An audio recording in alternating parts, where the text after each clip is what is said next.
do, do, do. We are live. And we got VOD reviews today. Get this set up real quick.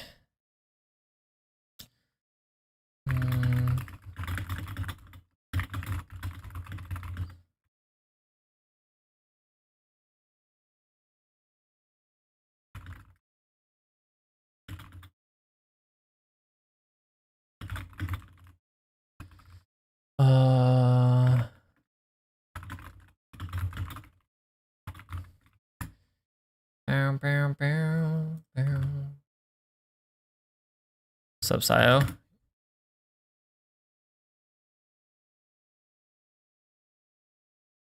You are quick with it. Okay, let me make some docs. We got some new members in the dojo that submitted their VODs. I need to make their Google Docs. What's up, Songbird? Hey, I feel like it's been a little bit, Song. How you doing?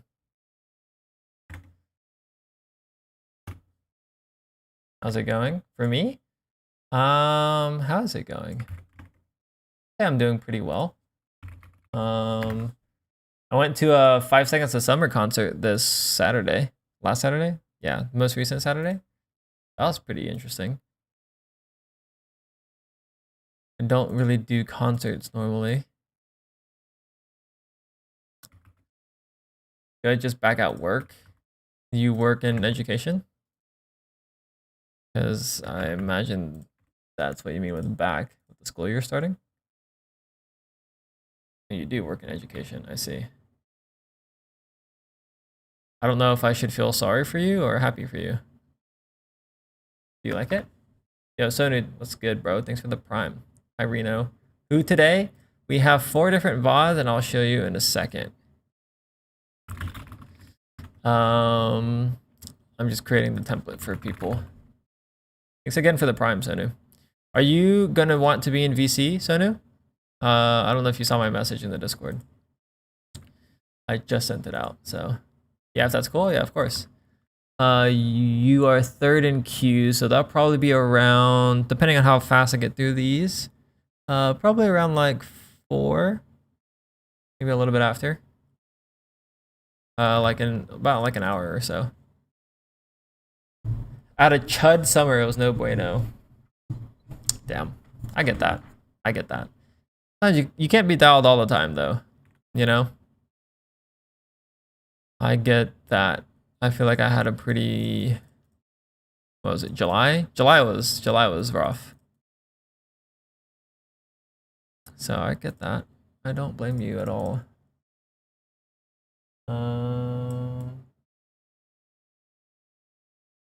Happy.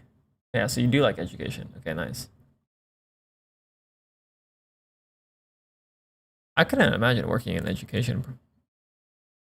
Even though like I'm an educator with Valorant, working in education under like all of like the layers of like institution and stuff.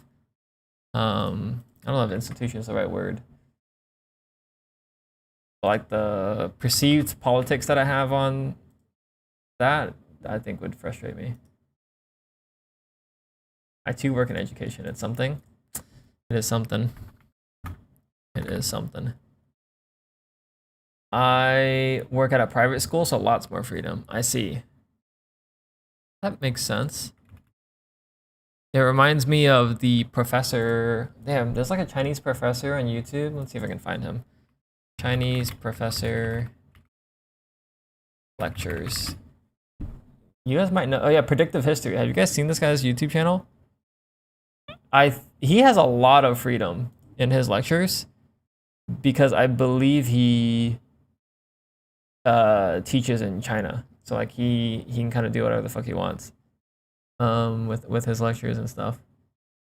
I think in this like when I saw this guy, I think his like being an educator or working in education with this amount of freedom, I think could be a lot of fun. I don't know if you guys have seen this channel, but he started just posting his lectures on random stuff, and I was like, I don't know how I even found this channel, but I started watching some of his videos on like game theory and stuff.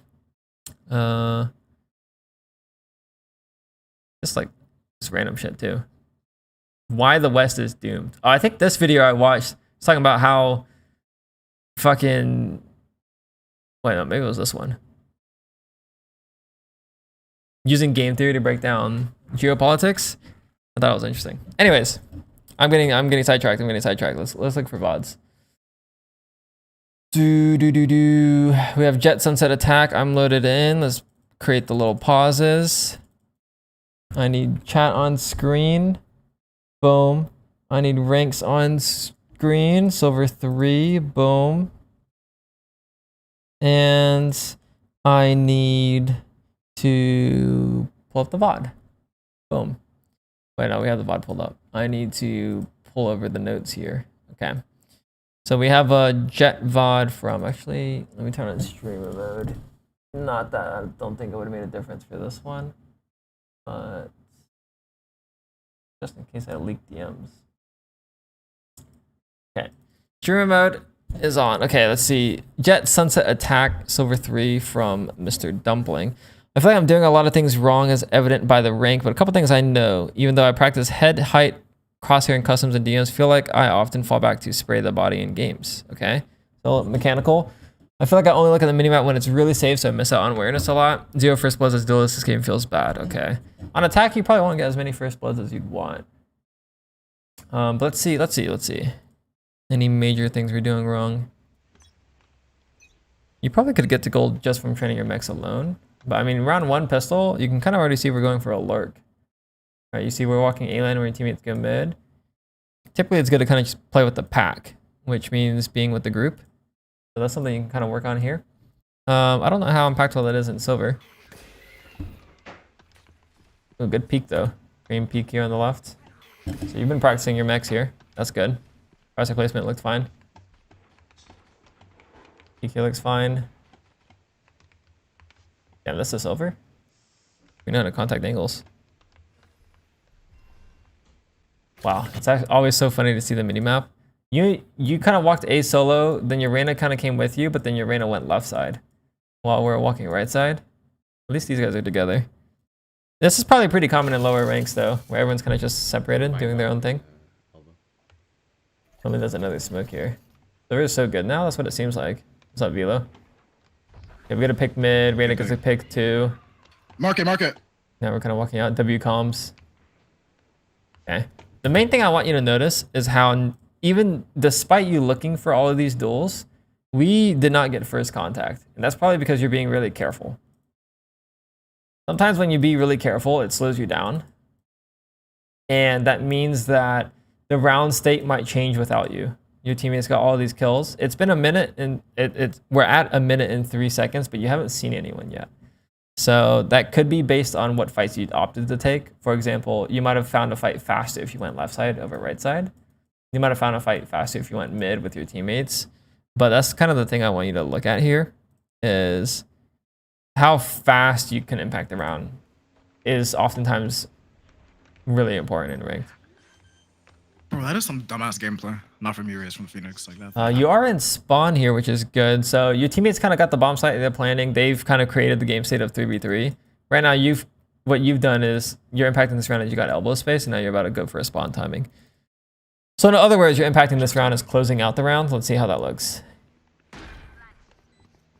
We get a freebie here, presumably. There's one link.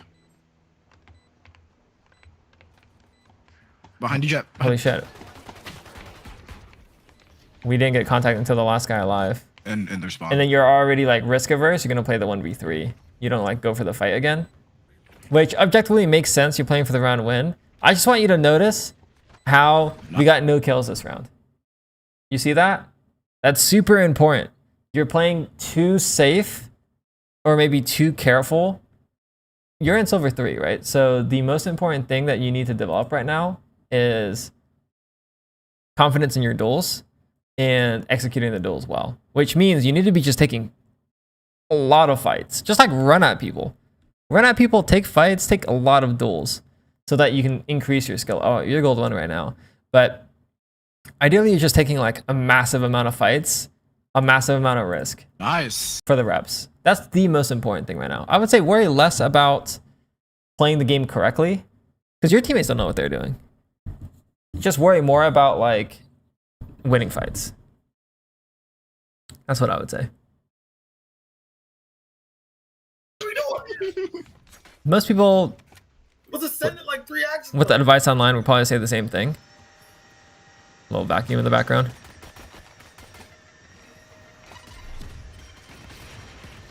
Let's see, smoke dash. Yeah, wait, that's fine.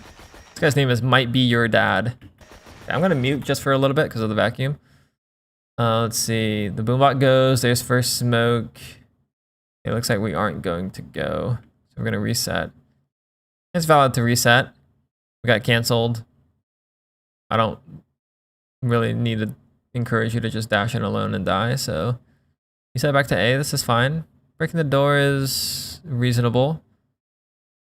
I do want you to notice though how you breaking the door has put you in a position that doesn't allow you to take any fights towards A.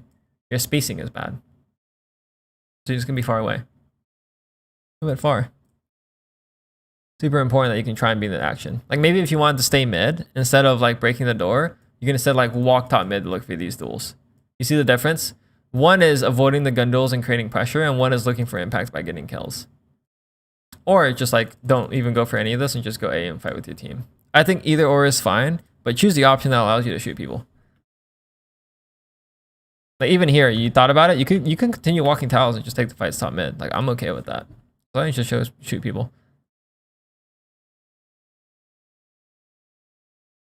Like you can even see here, we don't even want to hold the smoke. Okay, well to be fair, they have fucking 3 flashes alive. So I get it. Can I unmute now? There's a vent on my body. Oh yeah, here we go. Oh, we're making noise. Ah. Kill this kid. Oh, we didn't see mini-map. This is probably what you meant with the awareness thing. Which is alright. I don't even know how you kill us that fast. Like, what the fuck? I just ran back on the...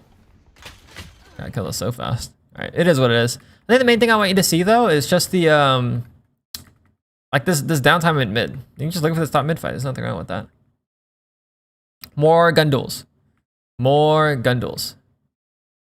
Okay, let's see chat. I'm gonna catch up on chat. I'm in the same rank. I just try and play selfishly, but try to fight with teammates when I can. I would say I would change it from selfish to maybe looking for solo duels. I just want you to take duels. Yeah. Dojo's kind of like private school, actually. That makes sense. But the dojo is just me. What's the POV rank? You can see above the camera here. Silver 3. I do end up with so few fights, so that makes sense. Yeah, we gotta increase that. I don't know how many fights you get, but we'd probably want to try and increase. Wow, 4 and 7, 5. We are... Oh my god, wow. This is round 15. We're going into round 15, and we have very little engagements. That's interesting. I wonder how defense went. They probably just went to the opposite side.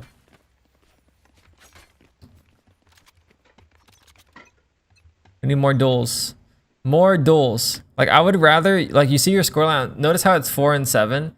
I would rather you be 4 and there's been 14 rounds. I'd rather you be in 4 and 14 with the chance that you are 14 and 14 instead of, because like you get a kill, you die, instead of 4 and 7. Like more deaths, more kills is generally better in the rank you're in. Who cares about the round outcome? Because you want to set yourself up for plat and diamond, which means that you need to be able to take duels at a level that can kind of go 50-50 against plats and diamonds. Who cares about gold? Silver and gold is just a stepping stone right now for you to get your duels down. That's how I want you to think about it. You're in the tutorial phase. So you fucking just run at them and shoot them.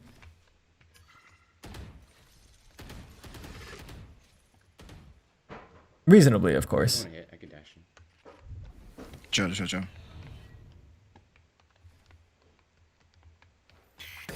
I'm blind. Yeah, we do need to take some duels here. Yeah, we're smoked. Alright, I'm dashing in default. Alright, I'm done.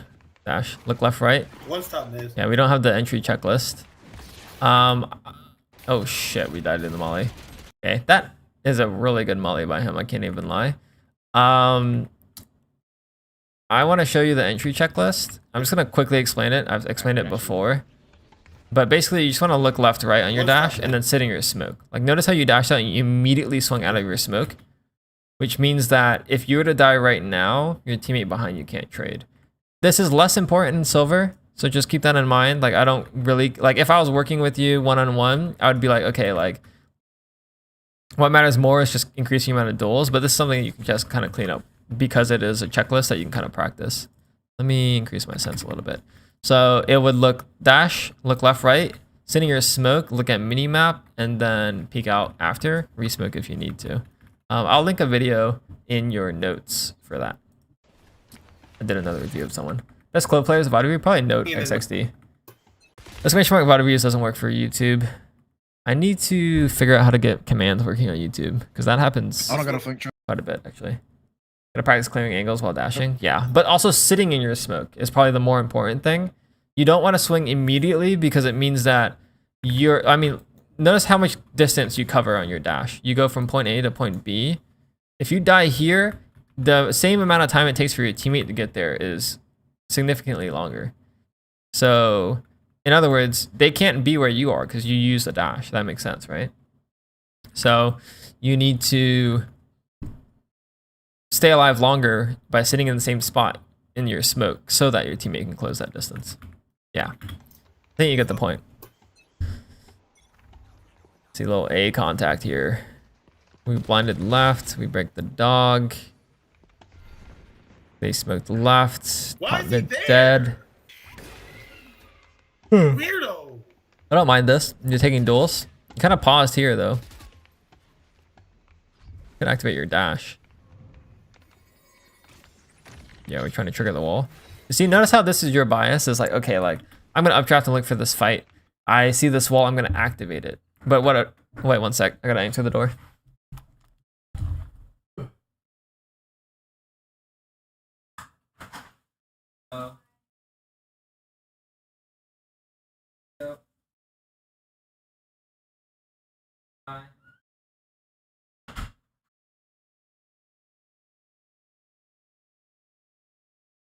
Shout out mom chat. Dropped off some food. I'm gonna go put it in the fridge.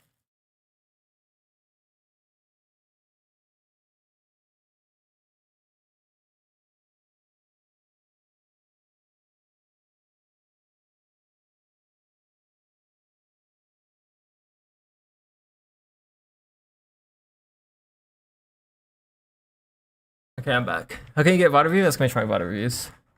What was I talking about? I lost my train of thought. Oh, yeah. So if we're thinking about like aggression and taking more fights as the cornerstone of our gameplay in silver, this would change how we approach this whole sequence. So let me go fly over here. But the first thing I want to mention is your dash ideally is activated when you go into danger because the dash duration is a long time. Like look at the middle of my screen. Fucking how long is that? Like more than you would feel like you need in this sequence. So go ahead and updraft and dash so that if he's there, you can get away. And if you get the kill, most people don't know this. I don't know if you know this, so I'm going to explain for chat. If you get a kill while your dash is activated, you increase a charge on your timer, on your reset. So right now, if I get a kill, this box will light up. And then that means that I just need to get one more kill. Say I kill this guy, now I have dash again. So it's worthwhile to activate your dash early so you can kind of get the reset. Just start building towards the reset. But in terms of mindset, I would updraft dash here, and then you see the wall after you updraft. I would just dash forward. Look for more fights. If you want to, you can smoke dash so that you have safety. You can go here, clear your corners. But like bias towards going forward and looking for more duels. Instead of backpedaling here, activating the wall, resetting. Because maybe you think I need to, you know, activate the wall so I'm not separated from my teammate. Like fuck all of that right now. We're in silver, bro. Let's just go for it and shoot people. Like notice even what you're doing here. You grab the orb and you're like, okay, like I'm gonna reload and look flank instead of reloading and looking for more. Like let me go re-swing lane. Let me go elbow and fight someone. It's just, I really encourage you to just think about fighting. I guess we have site. Like who's the one who took site on our team? Our Reyna. Our Reyna is the one who took the site, not us. Why was it not us? Because we dropped down and we baited the wall. We could have been the one to take site here, but we chose not to because we're risk averse.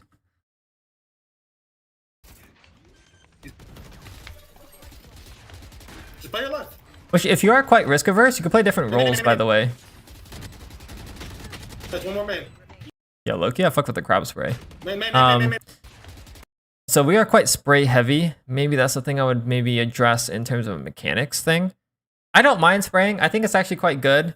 You will learn over time when you watch people. You don't really want to be moving, even though you can get away with crab spraying in this game. It's not norm. You might have came from CS or something, but that's a habit I would probably tell you to get rid of right now. Even though at some levels of pro play, you'll see people use it. It's something that you sprinkle in, but not your default. So since it's your default now, I would get rid of it. Not because it's bad, but because it's not fundamental, if that makes sense. Oh, he did that. Big gun. It's better to start your gameplay off of fundamentals with duels. What's up, Trig? Nice. Yeah, easy one. I DM and practice tapping, and then the moment I go in the game, I forget. So maybe just need more reps. More intention when you play is going to be the thing. So in DMs and in practice, your mental stack is going to be quite empty because you don't have to think about your teammates, you don't think about utility, you don't think about the enemies and like what they're doing. You just take your duel. So your mental stack's a lot clearer. When you go in game, your mental stack is like, okay, my teammates are doing this, they said this, the enemy team used this utility, I want to time my dash on this, right? Your mental stack's a lot more overloaded. So your intention over your duels are gonna go, it's gone. You don't have the mental stack for it.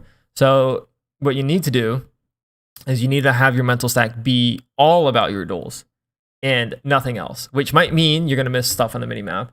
It might mean you might not hear what your teammates say. It might mean that you end up throwing the round because of, I don't know, X, Y, Z. But it does mean that you are at least going to take your duels well and ideally take more duels. So the concept, the understanding that your mental stack is overloaded is why your practice isn't translating into the game is really important, which means that you just need to change what's in your mental stack.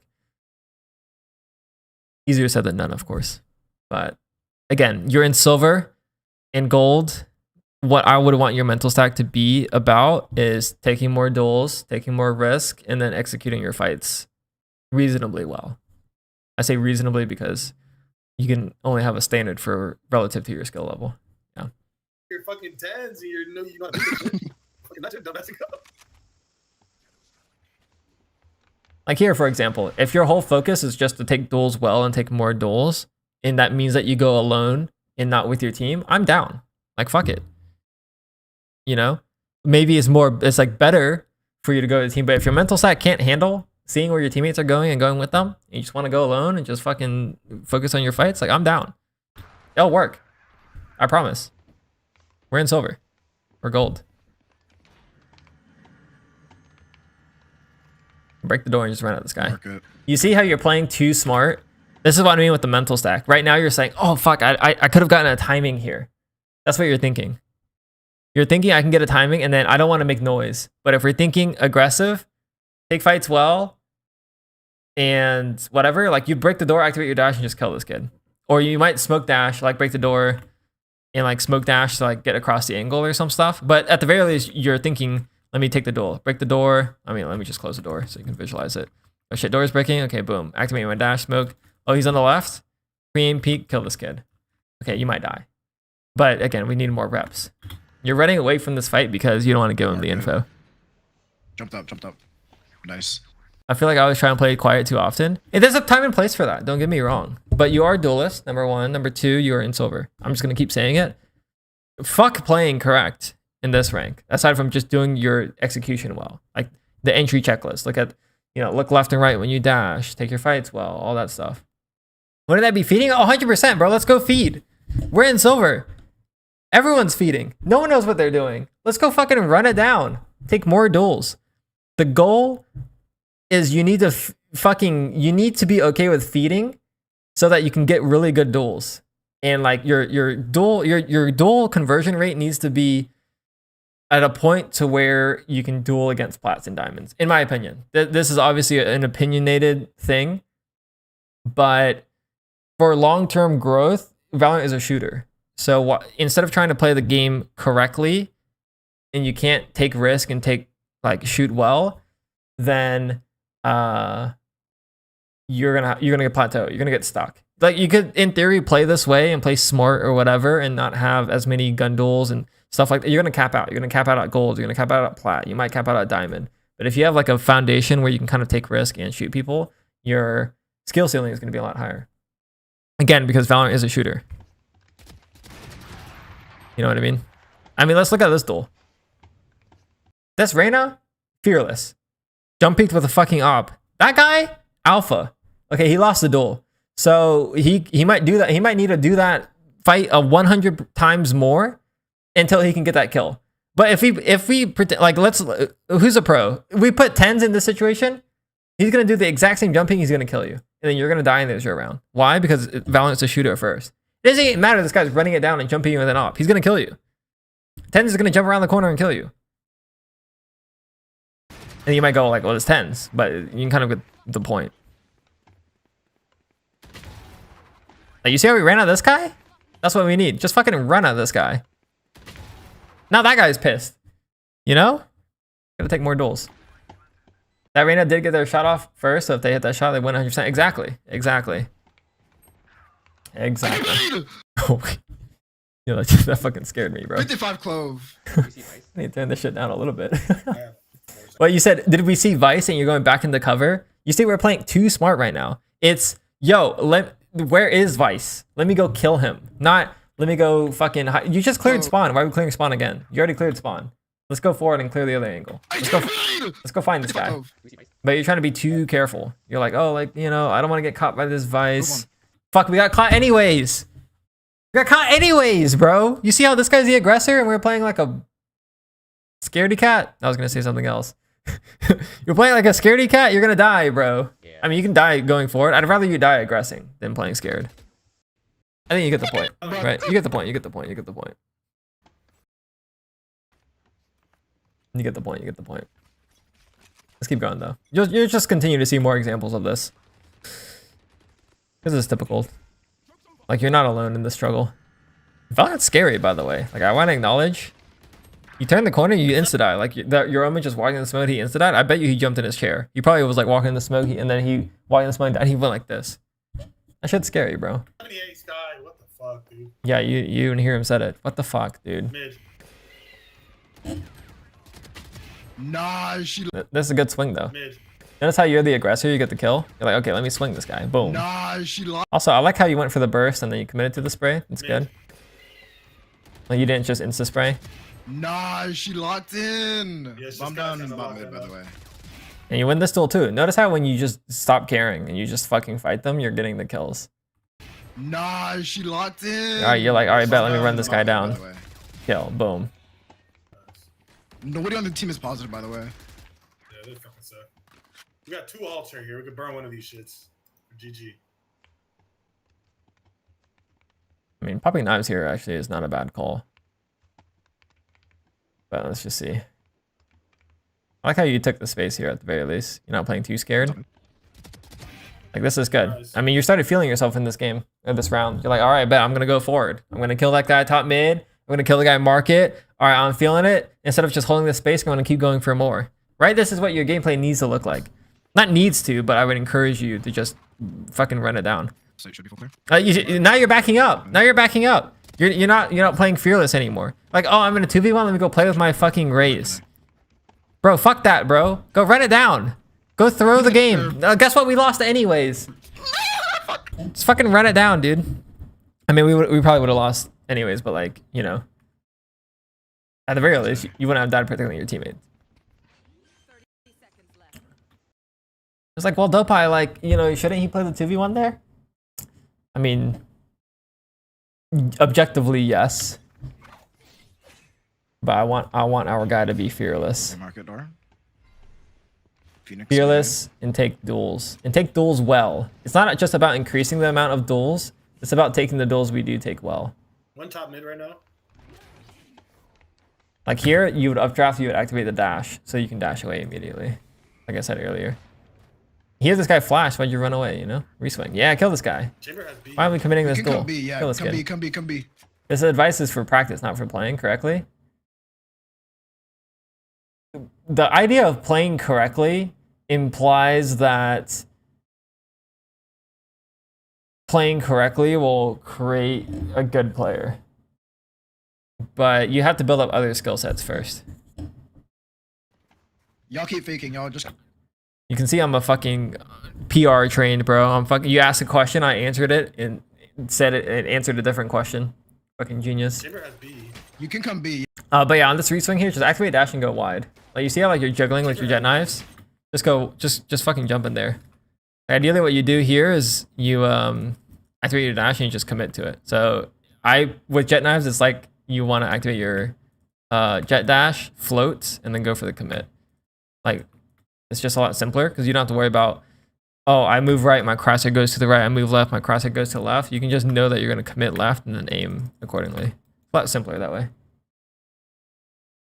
I don't like the idea of calling super passive play as playing smart, though. I think it's just incorrect. I think that playing the 2v1 with your teammate is correct in that specific round. So even though that is considered correct, I wouldn't want this person to play correct. I would want him to go run it down.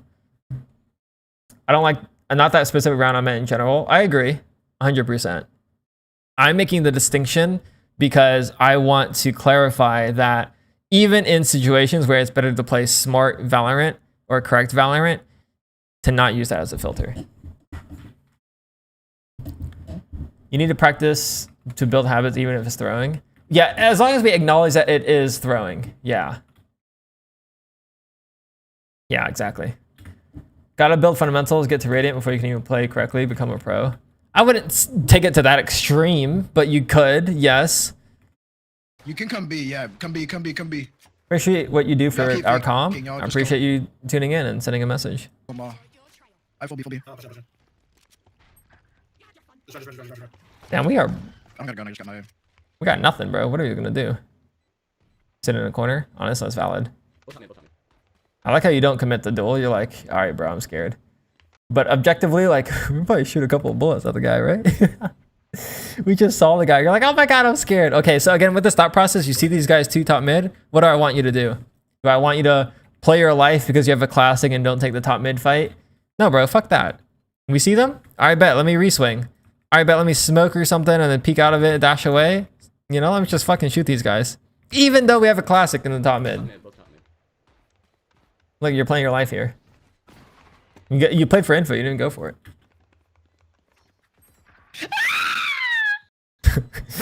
Both. Or chamber, bro. I mean, we should win the round though, because you're playing for time. Yeah, you died on the jewel. Did we win? I'm gonna blind TP. Let's try. No, we lost. No, we lost. Fuck, we tried to play time and we lost. I need you. You got last time. You gotta go. I'm gonna turn on you go. I mean, again, if we're gonna lose, we might as well lose trying to take the duel, you know? Doesn't it feel so much worse trying to play time and winning the round and then dying on a juggle? Like, doesn't this feel so much worse than just taking the fight? It feels so bad. Would you rather have lost a round like that, or would you rather have lost a round by fighting this guy top mid and dying? Probably fighting the guy top mid and dying.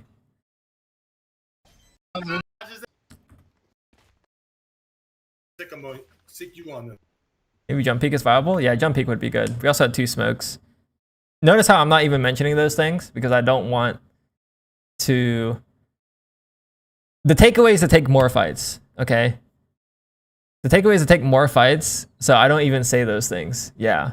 As a coach, something I've learned over the years is it's more about what not to say than pointing out everything, because you want the student to take away the most important thing. I mean, think about it. Like, if you watch a video, you might remember like 1 or 2 things from the fucking video. So you might as well make those 1 or 2 points really nailed down. That's kind of what I try and do, at the very least, like with coaching.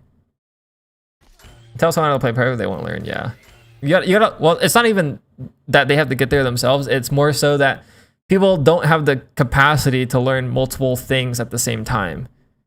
People don't have the capacity to learn one or two things at the same time. You also point out the mistakes of the enemy team. Fuck, I can't do all that. Also, I don't think it's useful. I could do it, but I don't think it's useful. I think my mindset was play DMs to practice duels / mechanics, play games and try and focus on the right plays. But I think what I'm getting is I gotta play games more like I play DMs to grow. In the short term, yes, in the short term. I think the mindset that you have is correct once your duels is at a certain threshold. Because what you're saying before, you mentioned, oh, like the way I take duels in game versus DM is different. So what does that mean?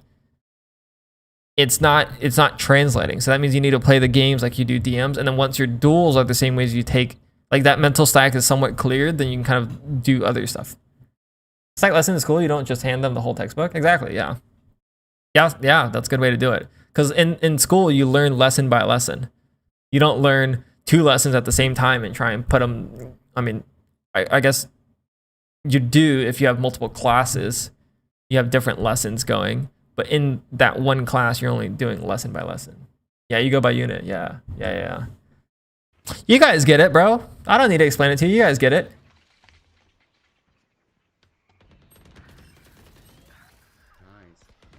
Okay, again, from the perspective of trying to take more duels, though. I'm on an ad break right now. I'll be back in a minute. If you guys are getting ads, you can watch on YouTube. If getting ads, YouTube generally has less, by the way. I'll type it in chat. Oh, we got a sub? I mean, fuck. I wouldn't even sub. I would just get ad block and go to YouTube, personally. You know how much money I make from ads? Like, fucking nothing. I'll probably get something, but it's like nothing. But anyways, I was going to point out, if we're looking at the perspective of taking more duels, we'd probably want to go left because it's faster. So, yeah. Use Prime to stop getting ads. That's valid. Blasty, the command doesn't work on YouTube. I need to figure that out. If you want to figure out that command, come to Twitch chat and type it. Buzz. Yeah, sorry, Blasty. I haven't set it up. I just fucking don't know how to do it. I haven't looked into it because I'm a bot. What's up, Rommel? Yo, it's been a minute. Twitch Prime generally necessary to watch Twitch. Yeah, Loki or Adblock. Okay, I haven't really pointed out much this round because we haven't got any duels yet. By the way, we just went elbow. Like what is?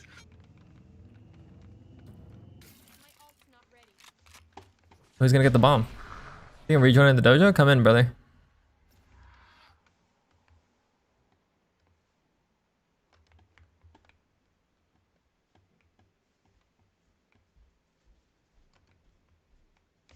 We're doubling with Omen. We haven't seen anyone yet. It's been... We have 30 seconds left in the round. Holy fuck. 30 seconds left. Yo, Trick, thanks for the prime. Appreciate that. Much love, brother. Hey, we're looking for these duels here, though. I fuck with that. Yeah. Yeah, look for these duels. Kill this guy. Bang! Now we're gonna run away? Pussy shit. No, I'm kidding. I'm kidding. I'm kidding. Actually, repositioning and going fighting spawn is a smarter play. You're probably more ready for the spawn fight. This is fine. As long as you're looking for more duels.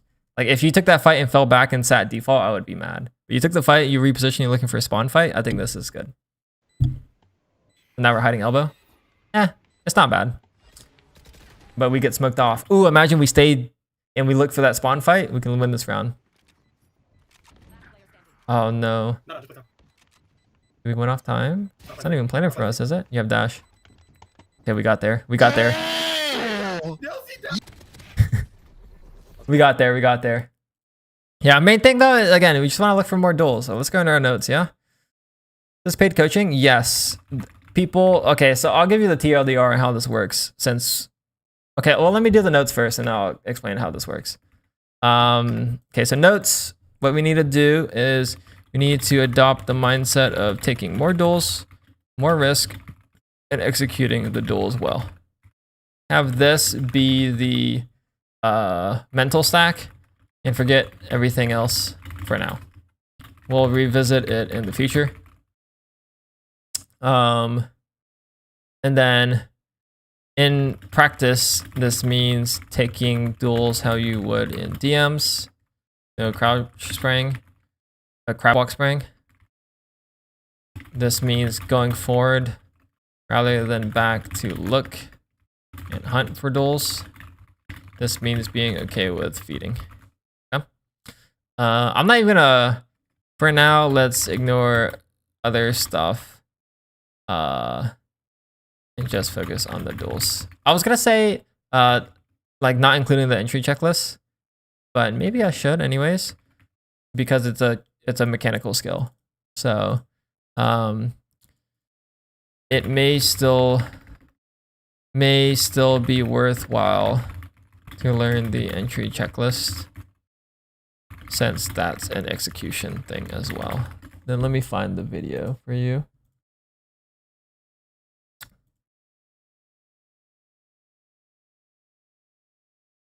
Here we go. It's fine. It's this video here. He thought aim was the problem. It goes through the entry checklist. I'm just gonna send that here. You can watch that on your own time. Okay. Easy peasy. Lemon squeezy. All right, let me explain how the VOD reviews work. So the way it works is you join the dojo's $30 a month. You submit your VOD in this little forum thread. I do 1/2 each. So it takes about 30 minutes. It took me probably about 30 minutes. And then I'll kind of just go through the reviews. They're all recorded. You don't have to be there. That's how I do it here. The frequency of them is kind of dependent on the week. For example, this is the schedule for August. Seems like based on the schedule, we're only doing VOD reviews once a week. I think the month before I was doing VOD reviews like twice a week. Let's see the July schedule. July. Is this July? Yeah, July I had VOD reviews twice a week. This one I had even 3 times. So it's kind of just dependent on frequency, or like the quantity, how many VODs are in the system, or how many reviews we'll do. So, yeah. What if I can't afford to pay for coaching? I would encourage you to just watch the videos and watch the streams. I unfortunately, at the moment, can't afford to do free coaching. I mean, it's a different business model, I guess. Like, I could do free coaching and, you know, figure it out like Woohoojin used to do, but I prefer doing it I prefer seeing the same VODs, which one easy way to do that is by doing it in the dojo. It's VODs from the same people, is what I mean.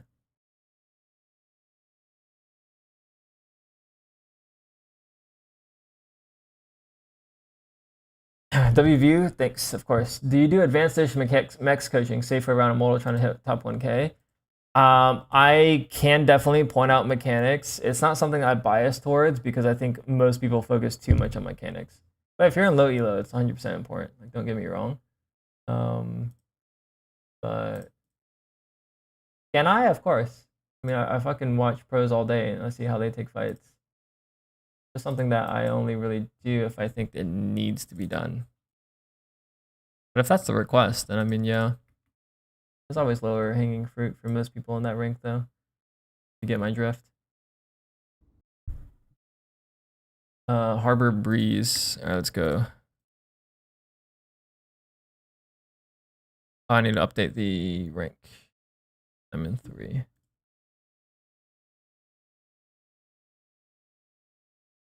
Harbor. I don't think I've seen any Harbor VODs on Breeze. I think typically you play Rotator to flood with your wall, though. You still aim train? Me? No, I don't really play anymore. The most recent time I played, I think I got Immortal 2 this act in a reset, but I haven't really been playing.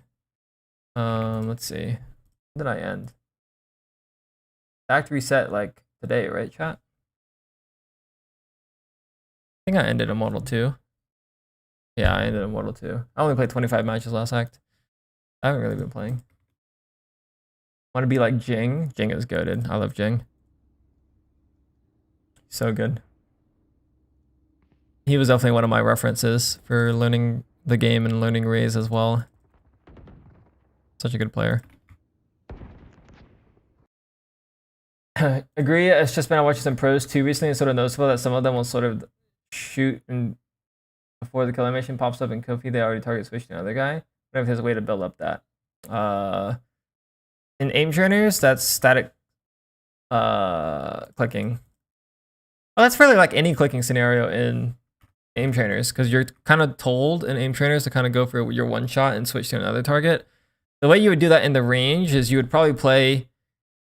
How do I explain this? You go into the range and you spawn all the bots, and then you get 2 bots in the middle. The way I like to do it is breach ult. I just breach ult all the bots to the side, and then get 2 in the middle, and then you shoot at this bot, and then you flick to the other one. You go here, and you kind of go back and forth. And even if you miss, you still go from bot A to bot B instead of trying to kill bot A before you go to bot B. And if you aren't getting the kill consistently on bot A before you flick, then that means that you need to slow down. So make sure, like, slow down so that you can, you know, more oftentimes than not, like maybe 80-85% of the time you kill bot A. And then that means that you can kind of flick to bot B, and also 80 to 85% of the time you kill bot B. You kind of go back and forth.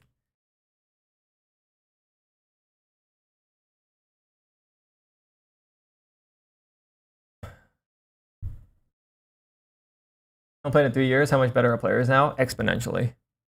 Exponentially, yes. In the sense that everyone knows how to shoot and everyone's dumb as bricks. That's what I would say. Valorant now, compared to 3 years ago, everyone's dumb as fuck. But everyone shoots like they play 1,000 DMs like a day. Even in rating, I think everyone's way better now. I mean, in terms of like knowing like micro duels and stuff like that, like how to take map control, I would say yeah. It's hard to say because I like in terms of game sense, no. Like we reviewed like no shade to Tanza, FlyQuest Tanza, tier 2 pro player. We reviewed him last week, and that guy he used like 5 jet smokes. Like he was really good at shooting, but he used like 5 jet smokes. It's like in kind of what I was saying, I feel like the bar is quite low in terms of actually playing really good Valorant, but the bar is really high with shooting well. That's kind of where Valorant's at right now. Okay, I'm getting distracted. Let's go into this VOD review. Harbor Breeze defense from May 6. May 6. Oh, it's like the date. I ended up being a comfortable win, but I got destroyed on defense half the map. Like Harbor and Breeze, but I think it's easier to play and more straightforward on attack. Agreed. I consider my movement and peeking mechanics. I consider my movement and peeking mechanics to be holding me back. I think I have decent raw aim. It's just hard to synchronize that with my movement and peaks. Okay, so it sounds like you need more time in-game training, like the range, DMs, TDMs. I tried to get some flanks going because they didn't have good anti-flank util, but messed up the timings for audio. Okay. The tricky thing about Harbor is more of a flood character than a site anchor. So you're playing double smokes and Senti, so that's probably why you're playing A. I think Harbor just struggles a little bit more with playing anchor. But also, we aren't going for the one way.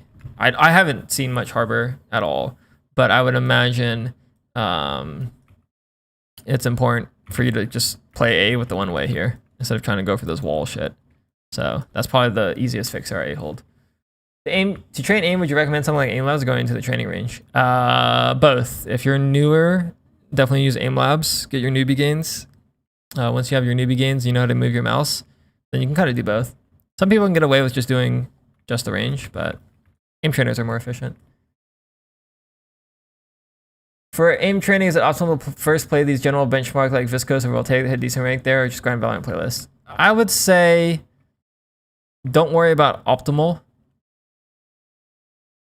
You will improve by just playing something that is remote, like decently good. So you could start with any playlist, but like that Voltaic has, or any of the benchmarks that are known, and you'll be fine.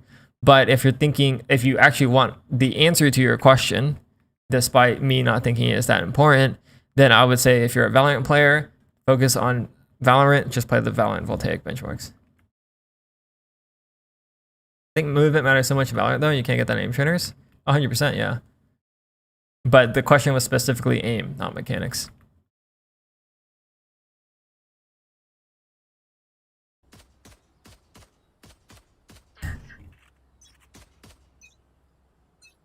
Oh, yeah, same thing. Just to reiterate, May 6, you would probably just one way here. One way is way better than wall. Like, how are you supposed to fight with the wall? You can't. Type of wall on A. And also, you did it instantly, which means that you're scared of the duel. Let's just one way and take the fight. Use your wall reactively. Also, doesn't the cove regen? Can I one way and then... Oh yeah, 30 seconds? Oh yeah, for sure. Insta cove. Regen? 30 seconds? Bro, use that shit on the round start, bro. Fuck this wall. Now you don't have wall?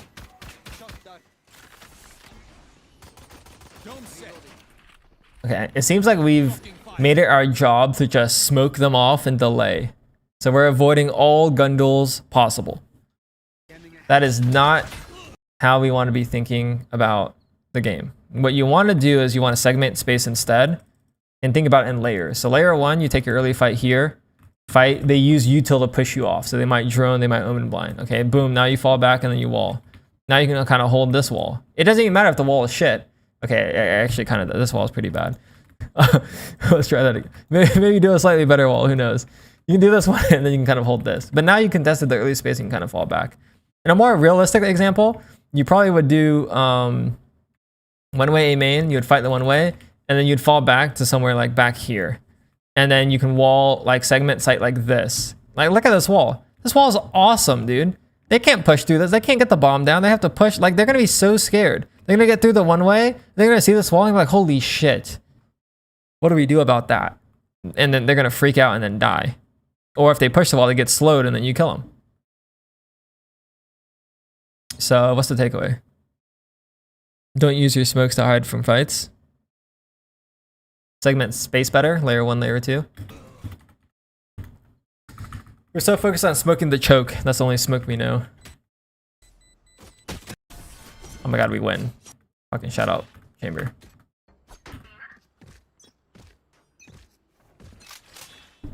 Got a guardian, the young guardian. Holy shit, I'm reviewing VOD so slow today, chat. We might have to speed up a little bit. Okay. Because we're supposed to, it's already 4, we're supposed to be on VOD 3. We just started VOD 2. So I'm going to lock in a little bit. I'm going to read chat a little bit less. I'm going to lock in on the VOD here. Feel free to reschedule mine? No. We'll get through it, don't worry. Oh, yeah, well, yours definitely won't be starting at 4. So, just heads up. It's kind of, that's just going to happen. I won't lie to you. But, yeah, we got to speed up in general. If I want to get to like VOD 4 as well. Let's see, so we get contact B, we're in eco, we hold mid contact, we're rotating to B to smoke. Do we take the mid duel? No, we're holding. Do we walk up? We do take mid duel. That's good. I was worried that we would just hold nest the whole time and not look for the mid duel, but I like that you went for the mid duel here. That's good. Very good. Let's see this duel on the Sova. It looks like you're trying to dead zone. Yeah, it's not bad. He has outlaw, so we get one bulleted. Okay, not bad. Only thing I would say is, again, you can start the round, instead of just holding this pixel, you could just start the round like contesting A main with one way. Smoke player playing Selfish Smoke's always going to be okay? I mean, yeah, just take fights. Who gives a fuck? Who gives a fuck? Not me. Take duels. Also, we seem to have internalized that this wall here on the choke is like important. It is. But dude, this wall is like, if you were to go back here and you wall like this, it's just so good.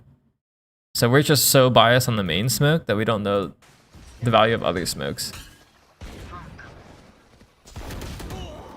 Yeah, and that's why they have so much space. We're just too focused on this main shit. We probably haven't seen any harbor VODs, which is probably the thing. Like if you like took some time and watched like 1 or 2 controller games on Breeze, maybe like, I don't know if anyone plays Harbor, but the reason why you don't know the things I'm saying is because you probably haven't seen a VOD from it, like a pro VOD, which means that you would benefit from watching some more pro VODs, because you would immediately know that they one-way A main, and they like this like segmented layer 2 wall.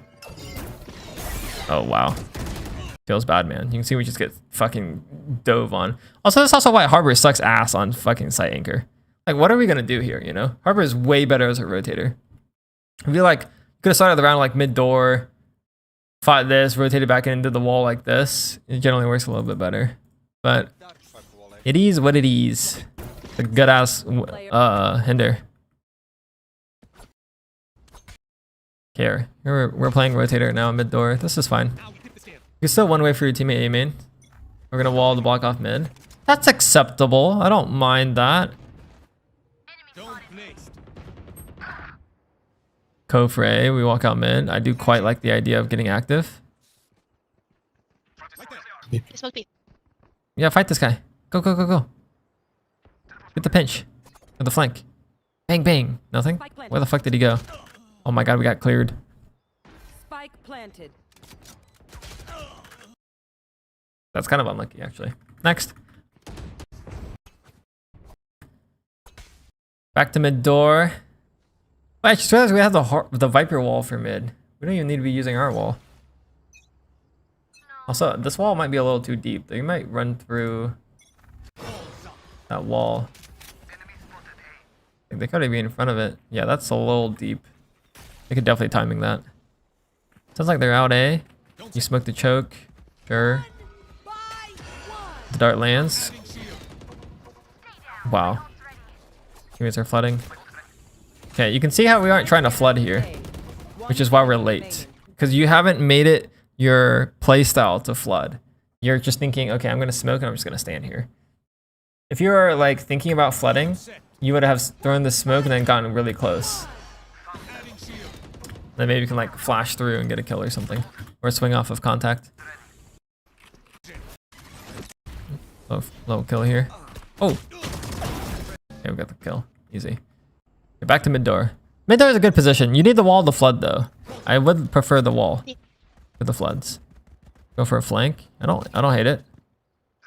It's a hella fast flank. And we, I guess, made too much noise. Yeah, we made a step there. Oh, it feels bad, man. You gotta look at mini map here and see that it's only jet. You gotta be a little bit more patient here. But I like the fast flank. That's ballsy. I do like that. Just can't make that sound cue there. Okay. Oh wow, we're harbor ulting? Hey, really? Oh, off contact. Oh, I see, I see.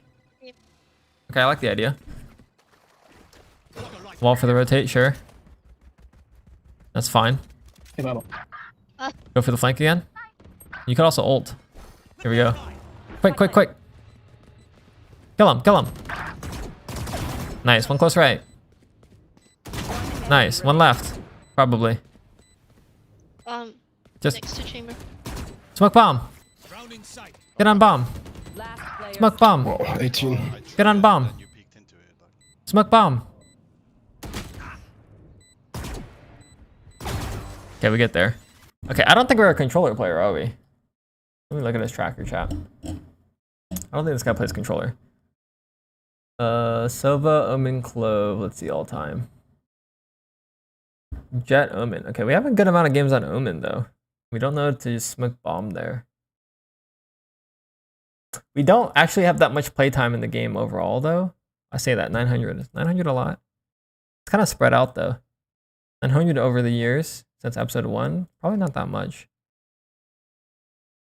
I think what we're lacking is we need to pick up on some of the small patterns from pro players. Like knowing to smoke bomb and retakes, knowing to contest A main with the one way, knowing to flood with your harbor wall. These are all things that you can pick up from pro VODs. Oh, sorry. Like you would never see this wall in a pro VOD. Like never. Unless they're trolling. You would always see the one way instead.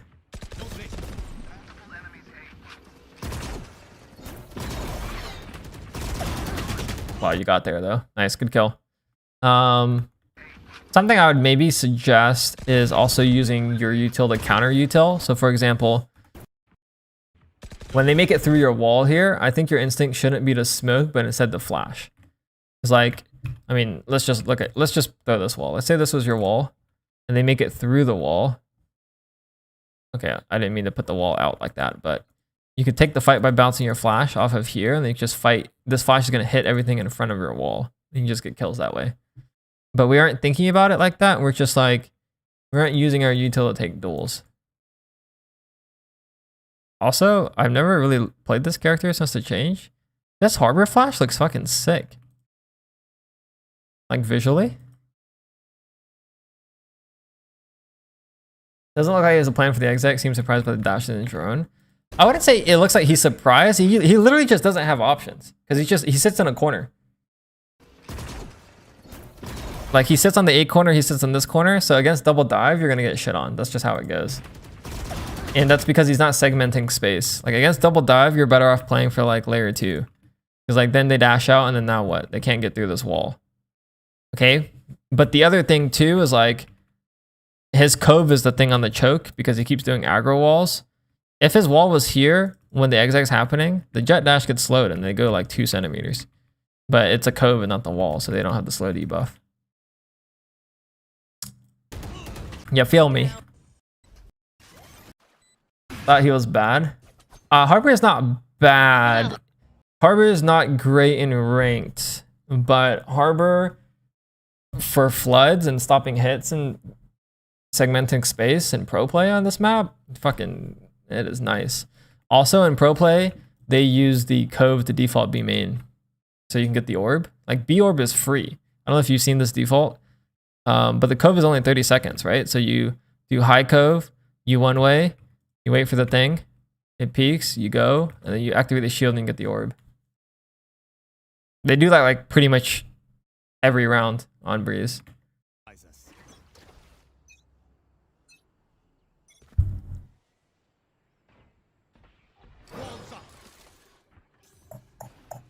Steps B. Dome set. Steps A. Taking the orb A.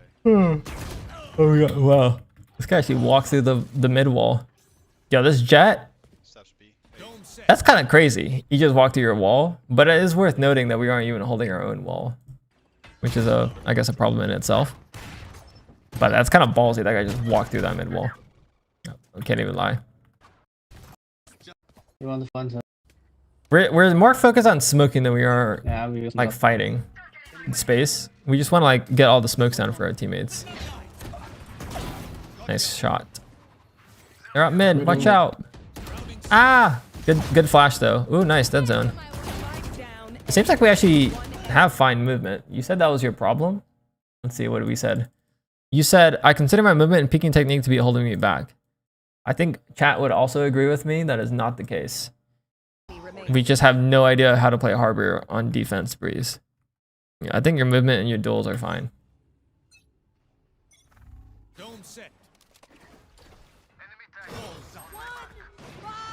Like, have we lost a single duel because of our movement, chat? I don't think so, right?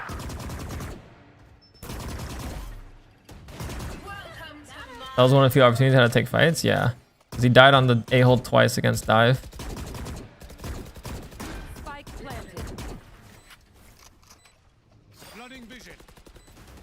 Flooding vision. I do think it's good to spam the Viper ult. Might as well. Can we get a... Oh, that guy died of molly. Can we get a cove on bomb somehow? I can't even tell what it's beeping at though. Oh my god, the timing. Okay, nice try. Let's go into notes. Today is 8/18. Okay, Harbor Breeze. Okay, I guess first thing, your main thing holding you back is not movement or peaking mechanics in this VOD we've seen. I think what we would benefit from is watching pro VODs to pick up on how to approach the map / agent to have a game plan / playbook. How this shows up in this VOD, is as follows. We need contest A main with one way. Or I guess we would benefit from contesting A main with one way. We would benefit from segmenting space into layers with our smokes.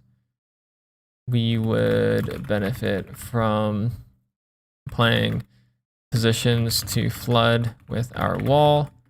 We would benefit from flashing for trap plays. Things of that sort. So in other words, you don't have much depth on the character, which is resulting in you relying on your duels, but that is not the issue at all. Actionables. Find a role model / role models to learn your character on your. You learn your character on all the maps and pick up on things for you to try. Easy peasy. Easy peasy, chat. Easy peasy.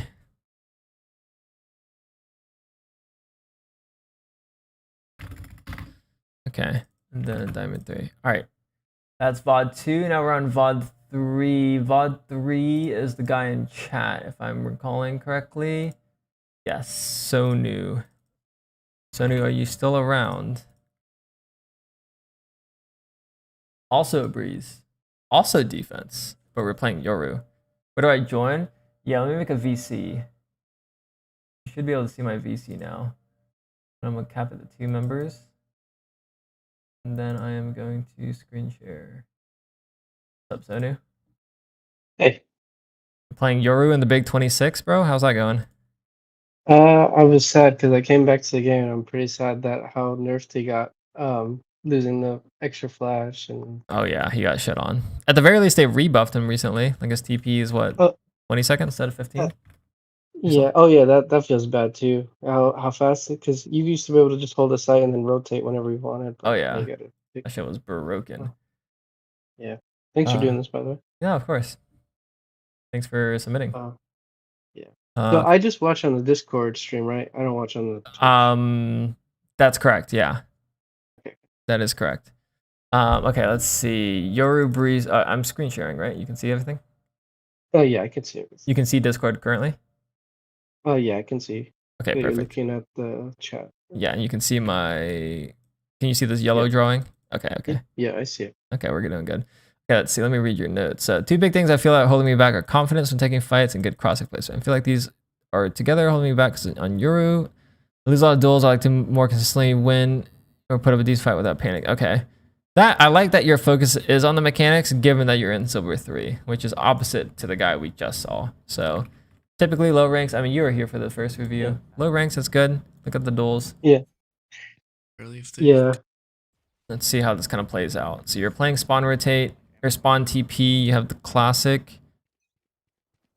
Classic does put you out of position here because you TP'd here, which makes sense. The timer on this is quite low. Here B, fast rotate. Oh wow, we're here. Let's see. Clone left. See minimap Killjoy goes 2. Okay. The first thing I see your crosshairs jittering. What sense do you play on? 0.14, I think 3200 DPI. 0.14 at 3200. What is that on 16? That's 2.8 at 1600. Which means that's 50.56 at 800. Brother, that shit is high as fuck. So when I was learning to pick a scent, it was like you have to be able to do a 180 with your mouse. So I just picked one, and then in the range, it seemed fine. What mousepad do you have? It's a really long Corsair mousepad. So it's big. Yeah, it's long. So you can do more than a 180 on your mousepad. Yeah, but I'm a wrist aimer. I don't really put my arm on the table. Oh, okay. Okay, so how do I say this in a way that's productive? So a lot of people define themselves as like a wrist aimer or like an arm aimer, and that is like a huge limiting belief around aiming. So you kind of have like 4 parts of aiming. I mean, this is going to be terrible to draw. So this is your mouse pad. Let's just say this is your mouse. This is your arm thing and elbow, right? If you only aim with your wrist, your range of motion is going to be like fucking nothing, which you're feeling right now. That's it. You got nothing. We don't want to aim like that. Ideally, we're aiming with your arm and your wrist. So what that looks like in motion is if you do big flicks, let's say you want to turn around, that's your arm, and then you micro adjust with your wrist. So I'll kind of show it in game.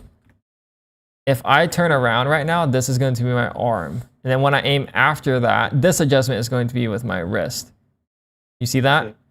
So Yeah, I think it was a bit misleading. I don't aim just with my wrist. Sorry, it's like forearm and wrist. I know you know how like Oxy will have his like entire arm on the table with his yeah, shoulder. you're talking Yeah, about arm versus elbow. Yeah.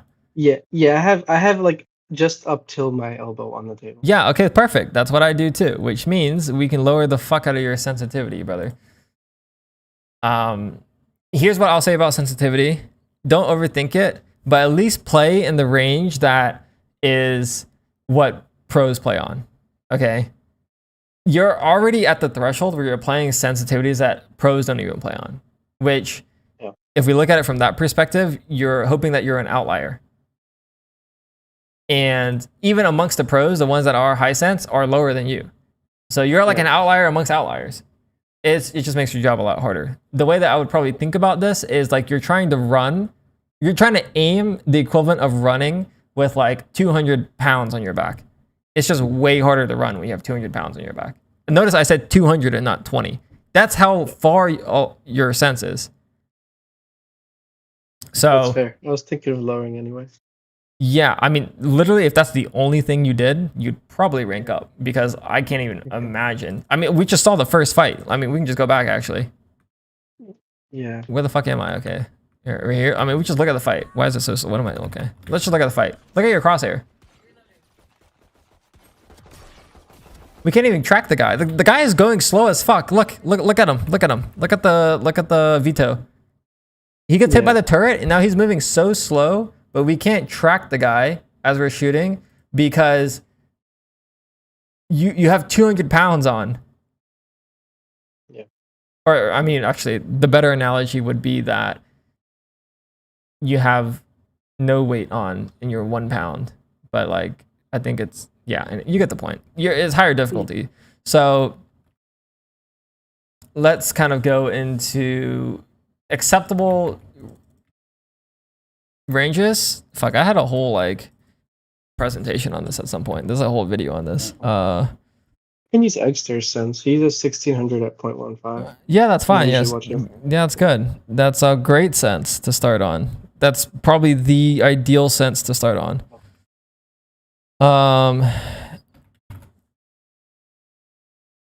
I swear I had a, let me see. I'm like looking at my Google Drive right now because I had a whole presentation on this at some point, and now I'm just curious on where I have that.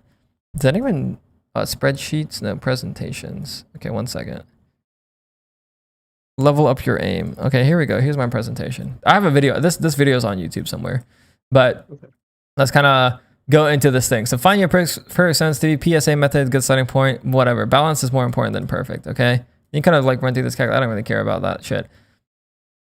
The goal of picking a sensitivity should be one that's applicable. A lot of movement and turning around would favor high sense. Smaller and slower targets favor low sense. Okay, we're playing Valorant. The targets move quite slow relative to other games, and they are also smaller targets. So low sense is going to be pretty good. You can see this little graphic here.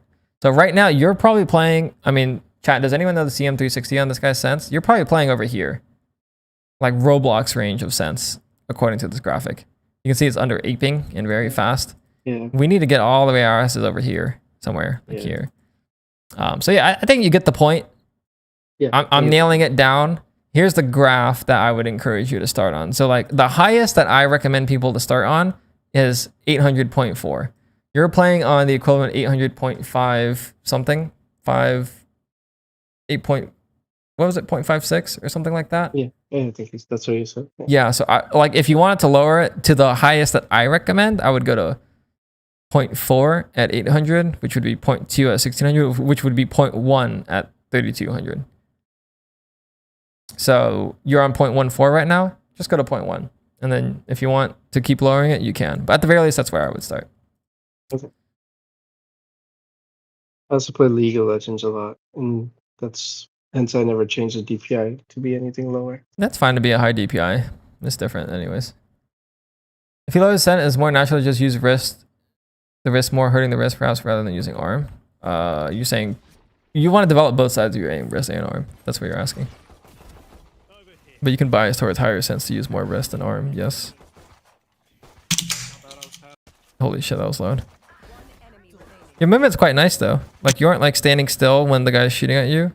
Like you decide to stand still on this veto, which is fine because he's not looking at you. You reload. You take this fight on the guy here. You're kind of strafing back and forth, which I quite like. This boy's playing on a laptop or what? God damn. No, my mechanic keyboard's loud. God damn. Wait, sorry, I need to update the rank on screen. My bad. Silver 3. Here we go. Dude, I just got a lucky shot on raise ever. Yeah, sorry about the loudness. I'll try to make my recording audio lower next time. I gotcha. Now you know. Camera's in the way of the left side of the graph. Oh shit, really? I could put it in chat if you're curious. Share link. There you go. Okay, we're playing same setup, pretty much. A side with the rotate B. Ooh, I kind of did that wrong. That's on me, my B. And the audio levels are so different. Oh, Okay, so what's the... I didn't hear the chat. Nah, that's not even the important thing. The important thing here is you started mid, but then you're like, oh, let me go to A. But I think the more valuable, again, just going back to the whole silver, like put on like our low elo hat for a second. We just gotta be dumb. We gotta be dumb. We gotta be simple-minded. We gotta be focused on duels. So we started mid. What are we gonna do? We're gonna go forward and mid. We're gonna shoot them. You gotta request access. Oh fuck. I can fix that. Hold on. Sorry. Let me do this and then we'll get back to the review. Take your time. Share. And then I'm going to do it as viewer. Okay. It should work now. Okay, but yeah. Low elo hat on. What are we going to do? We're going to keep it simple. We're going to look for duels. And we're just going to do that. So what are you going to do here? You're going to walk towards mid door and you're going to shoot them in the face. And if they aren't there, that's when you kind of TP. But you hear them A, like, I mean, look for your duel mid door first. Because like your mental stack right now is, I'm going to react off of minimap. Because you have the TP on B, you have your teammate on A. So you're kind of being fluid based on where they're going, which is acceptable. But if you're going to do that, you kind of need to be in a position of no danger. So it would be easier if you did this by playing like yellow and then looked at minimap. But that's like a Yoru specific thing. Given that you're in silver 3, I would encourage you more so to think about dueling people and having your rotate be something that happens after you've taken the fight on your barrier. If that makes sense. Okay. Yeah, that makes sense. Yeah. so weird. But I completely get getting caught off guard right there because you're just reading minimap. I just don't want that to be part of your mental stack at all. I heard a jet dash and I thought it came from A main, not mid. Oh, is that what that was? Okay, I see. Yeah. I see. That's valid too. Wow, this TP is like hella good though. Here we go. We're with the Killjoy. Crosshairs on the edge of the wall. Bang, bang, bang. Okay, nice kill. Clone's good. You're gonna die in the back in 2 seconds. Okay, that's fine. You did good here. Okay, the first thing I want to acknowledge, you're here for the hit. That's super big. That means that you're able to leverage Yoru and get the fights. And more gun duels equal good. So we're here, we get the duel. This is good. You take the fight, I think, relatively well. But if we're trying to min-max it, your crosshair placement ideally is on the edge the whole time. So we have it on the edge here, which is great. The smoke comes up. Now our crosshair needs to get to the edge of the smoke here.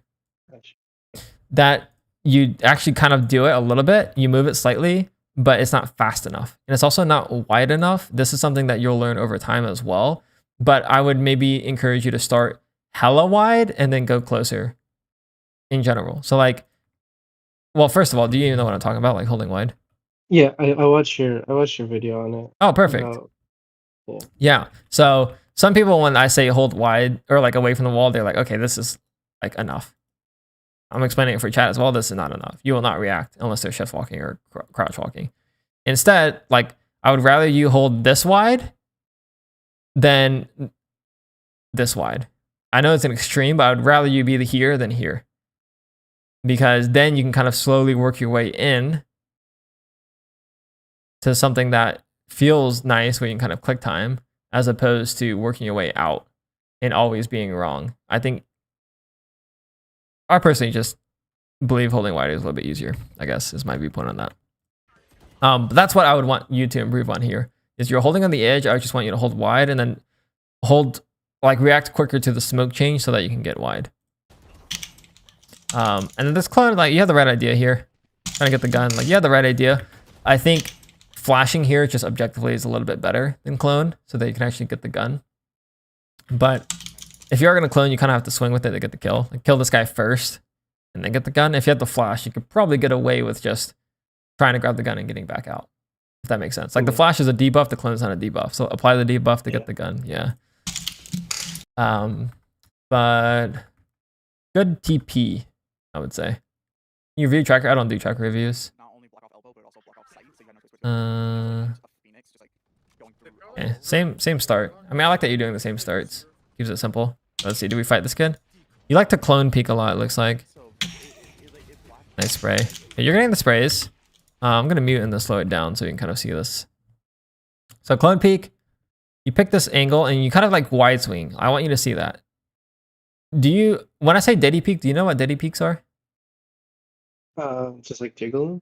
No. Okay, so deady peek is short for dedicated peeks. Do you know what that is? No. Okay, so I'm gonna show you the difference visually. I'm gonna show you first what you did, which is this. Okay, and then this is the difference. This versus this. Now, what's the big difference here in practice?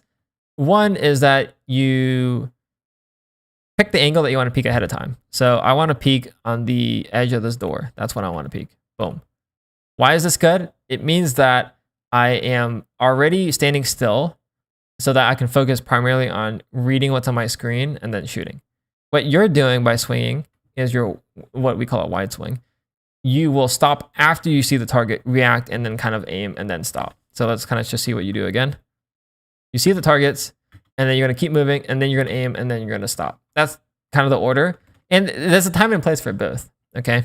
If I'm close wall and I'm swinging out, I should go wide here to see the guy and then stop. Unless I have info on where he is. If I know exactly that he's like somewhere on this, I'm going to just go for a deady peek. You know where they're at mid-door. You can hear them. So instead, let's just go for a deady peek so you can get the insta-kill.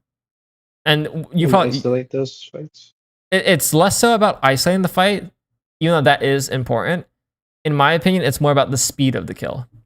When I go for a deady peek, I can get this kill instantly. If I go for a wide swing, it takes me a while to get the kill, just because I'm moving for longer. Now, of course, yes, you need to isolate your fight so you don't swing into everyone, but this is true even if you were to flash. If I were to flash, I could go for a wide swing, but I could also flash and then go for a deady peek and get the insta-kill. And it's obviously a question, but is the flash better on the right wall right there instead of the door one?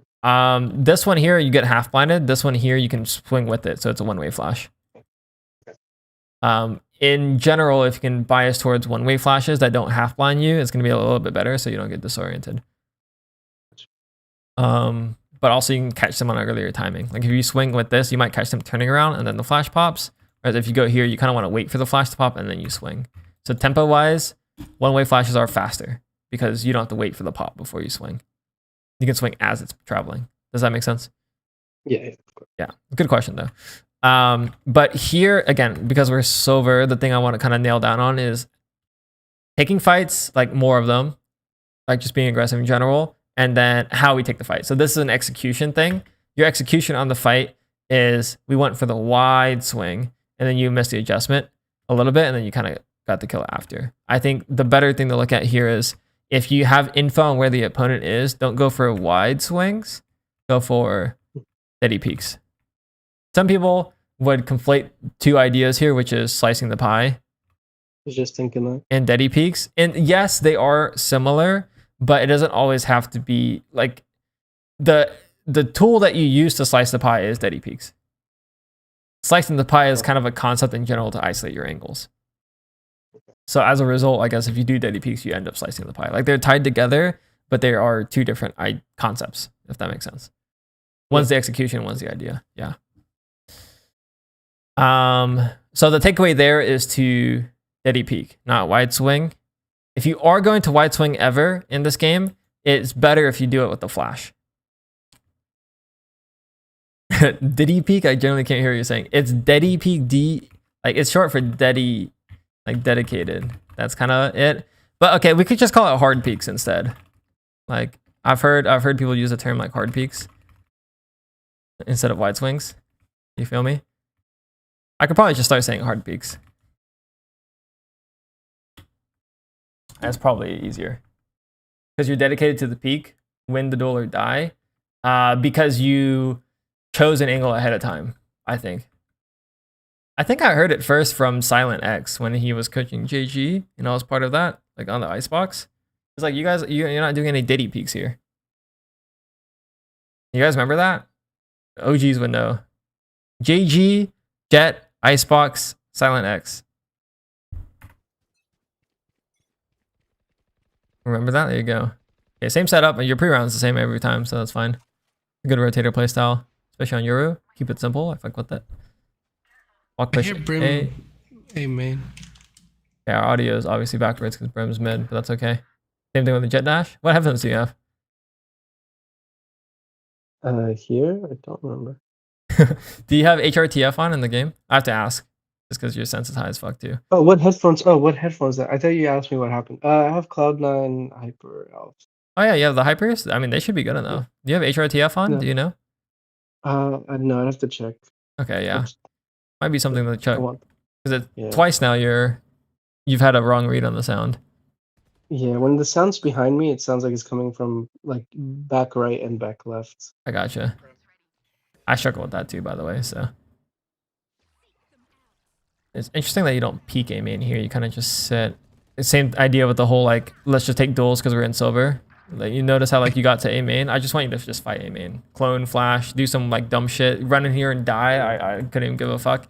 But Yeah. obviously execution of the fight, like, walk A main. How could you take this fight? I'll just give you an idea. You could clone. Just swing with the clone if you want. But if you don't want to use util, which is probably how I would actually want you to train it, just do it dry. Just like walk here, peek, peek, Diddy peek or hard peek your way out. So pre-aim, peek the first. Then once you have like the angle now, you can kind of just slice your way out. Diddy or hard peek your way out. And then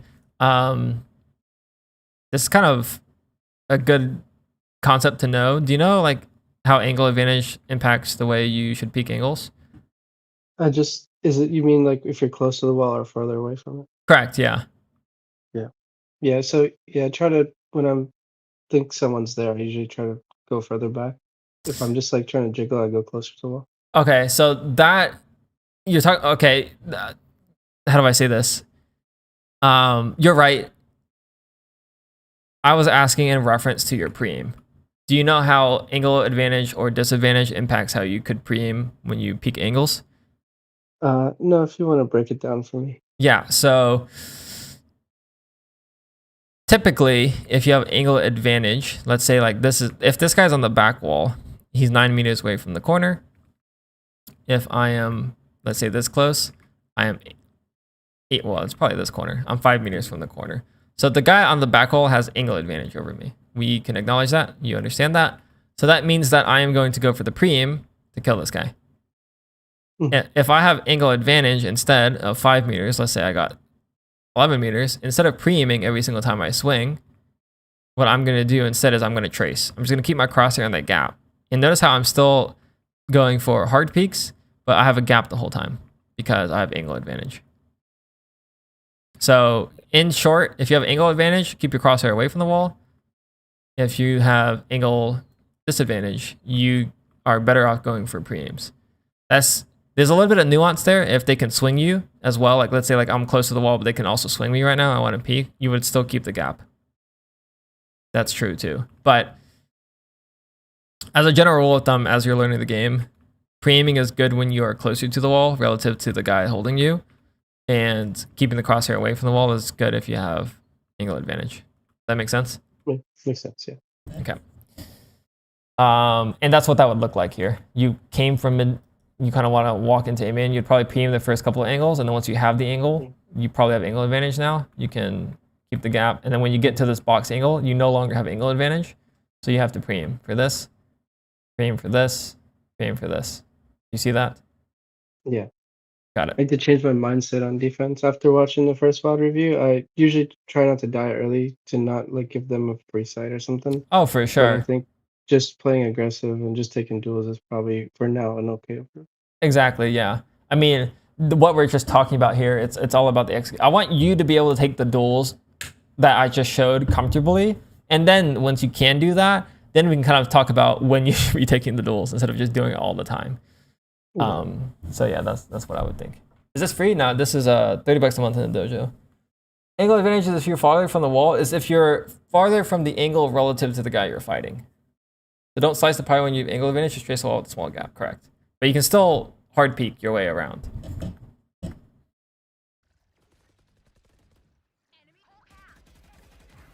Good spray though. Seems like you don't have any problem with spraying, which is great. Typically people with higher sense tend to spray pretty well. From what I've noticed. Old TP out with the ult. For some reason your ult looks a little odd. It's like resolution or something? Yeah, he's out. Let's see here. Game obviously could be a little better. Like we're coming out of the corner, looking at pillar. Probably like a map thing, but you'll get better with that, of course. Yeah, he's out. Did we use our TP first? No, clone peek. You love the clone peek, which I get. Clone peek is nice. You got some protection. It's a bullet for you. Ooh, high flash. Okay. Walk around. Okay. The flash we haven't seen much of. I'll just kind of explain the easiest way to use your flashes. Instead of throwing it far. Oh man, this is kind of hard to explain. So let's kind of go into the benefits of doing different types of flashes first, which arguably isn't that important because I just want you to take your duels better. But given you're playing Yoru, the flash is a big part of your kit. So I'll try and explain it. Far flashes are nice because by the time it lands and starts activating, your gun's already pulled out. So you can literally swing as it's activating. So timing wise, like boom, like my gun's already out. As opposed to if I do a close flash on this box, my gun's pulling out as I'm swinging. Whereas this one, it's traveling, my gun's already out. You see the difference? Yeah. So in that scenario, far flashes is better than doing close flashes because your gun is already ready. The problem with that is sometimes your flash will land behind them. So it's actually a lot simpler to just do flashes in front of you. And your crosshair placement's actually the same. So for example, if you have a box in front of you, and you want to swing here, if I want to do a high flash, I have to change my crosshair up, I have to turn it or tuck, and I have to swing after. That can be a lot. Instead, if I just want to flash, I can just literally just not even move my crosshair, flash out the box and then swing with it, which is quite nice. So off the wall flashes to swing, even if it's not as optimal, let's say I want to fight this guy B main again. What I could do is I could flash here, obviously, and then get the one-way flash. I would say that's objectively better. But I could also just back up and flash off the wall and then swing again, which maybe I have to get a little bit closer. But your crosshair placement doesn't have to change, which is quite nice. You see the difference? Yeah. So you want to keep it simple, just flash off the wall in front of you. And if you did that here, then you might be able to actually kill the guy planting because you could have walked out on the left with it. In that scenario, is the ground flash better? Where I Look straight down? like, yeah, right there. Yeah, you can definitely do this. I would say 100% this is a better flash than the deeper one because the deeper one will only maybe get the guy here at ladder, but it won't get the guy default because obviously it's landing behind this guy. Yeah. So a ground flash would 100% be better here as opposed to the deep one, for sure.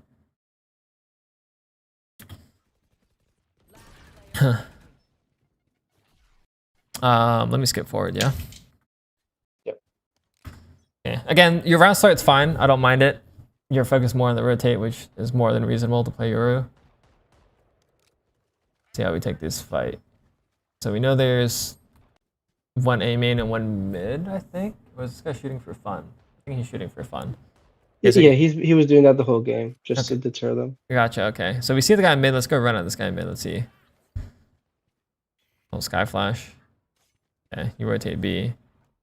Wow, that TP actually gets kind of scary. We're in the open. I didn't realize it got stuck there. Is that what happened on pistol too? No. No? Yeah, I think it did on pistol. Sometimes I mess it up. It's supposed to go in the corner. Yeah, like here. Yeah, for round 2. Yeah. So we rotate. You're more focused on rotating than fighting people, which is a double-edged sword because you can see where they went. They went mid to A. So if you actually just walked forward and fought mid door, when your sky flash is here, you would have seen people.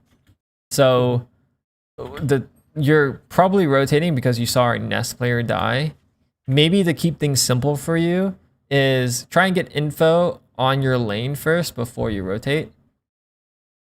And or getting like they're actively hitting the bomb site. I wouldn't define this as actively hitting B right now. So we don't have to take the TP yet. Maybe some of it too is your pressure that the TP is about to run out. I would say just let that thing expire if that is your worry. Yeah. But typically going forward is going to be more straightforward than playing this TP game, which you're trying to do. And again, I want your mental stack to be more about taking the duel, so let's just simplify. And if I'm being completely honest, what I would probably have you do if I was working with you one-on-one for like, you know, a month or 2 months, I wouldn't even have you play Yoru. I would just have you play Clove or Reyna or someone that was just like gun out most of the time and not thinking about these other things like TPing and flashing, just something more simple so you can focus on shooting. Chamber even. Cypher's my other main. Cypher can be good. Cypher is gun out quite a bit. Your mental stack though sometimes get distributed to your other piece of util that's actively on the map, like your trips, your cages, your cam. So that would be my worry. Like if I were to pick a sentinel for someone in low elo to play, is Chamber, because like you literally just fucking you shoot your gun, like, and 2 of your abilities are guns, so it's like it's more just gun shoot. Yeah. I like Yoru, but I have no attachment to him. I mean, I'm happy to switch to something that's probably will be better for fundamentals. Yeah, so in that perspective, then I typically put people on Clove side quest. That's what I call it in the dojo. I mean, most of the dojo at this point is on the Clove side quest, because if you watch either, I forget if it's in lecture 33, but it's 100% in lecture 1. They're pretty much the same lecture, but I think I revamped it for lecture 33. Have you seen it?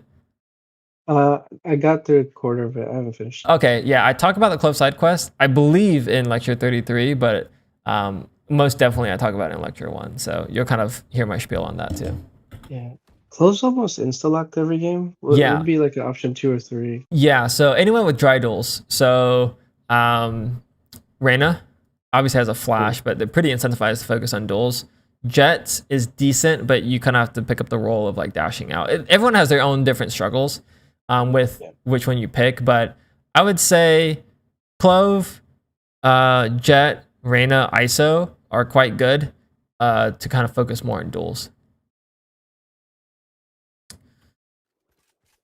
Spike planted. Sorry, chat, I'm focused on the review right now. Seems like your adjustments are pretty quick, which I like. They aren't quite accurate though. Like notice how you went from right angle to left angle. You kind of got onto target.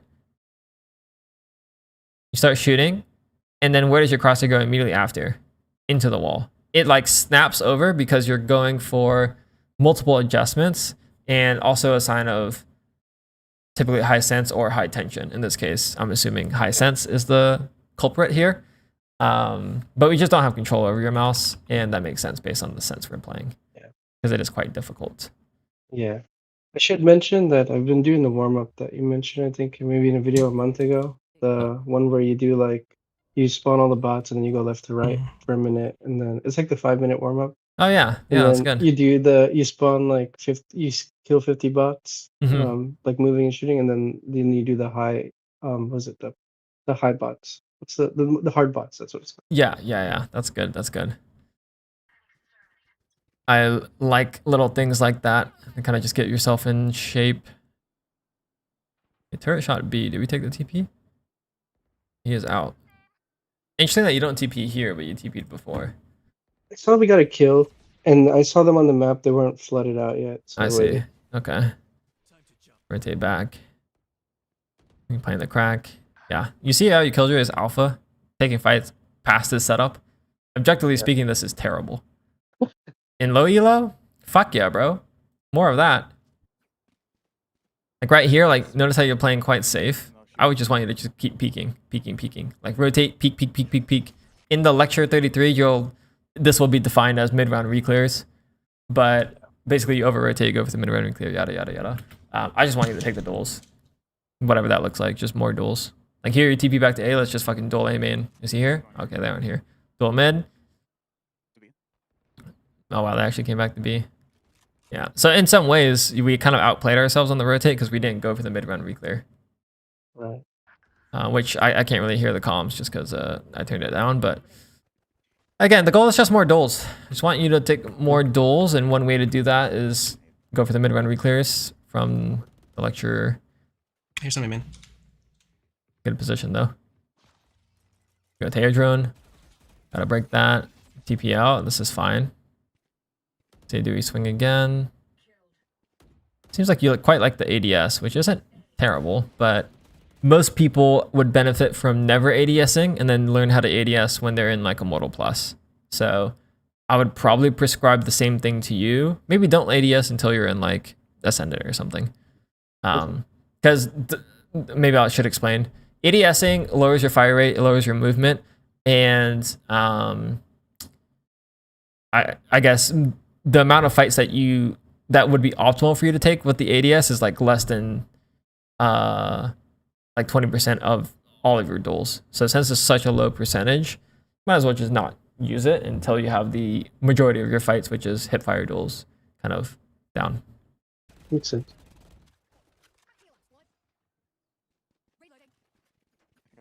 Okay, so Amy's gonna clear. Oh, plan B. Spike planted. Yeah, let's play the retake, sure. V3. Nyom. What do we do here?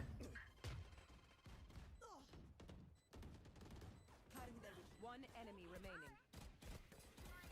Oh, we're just blind.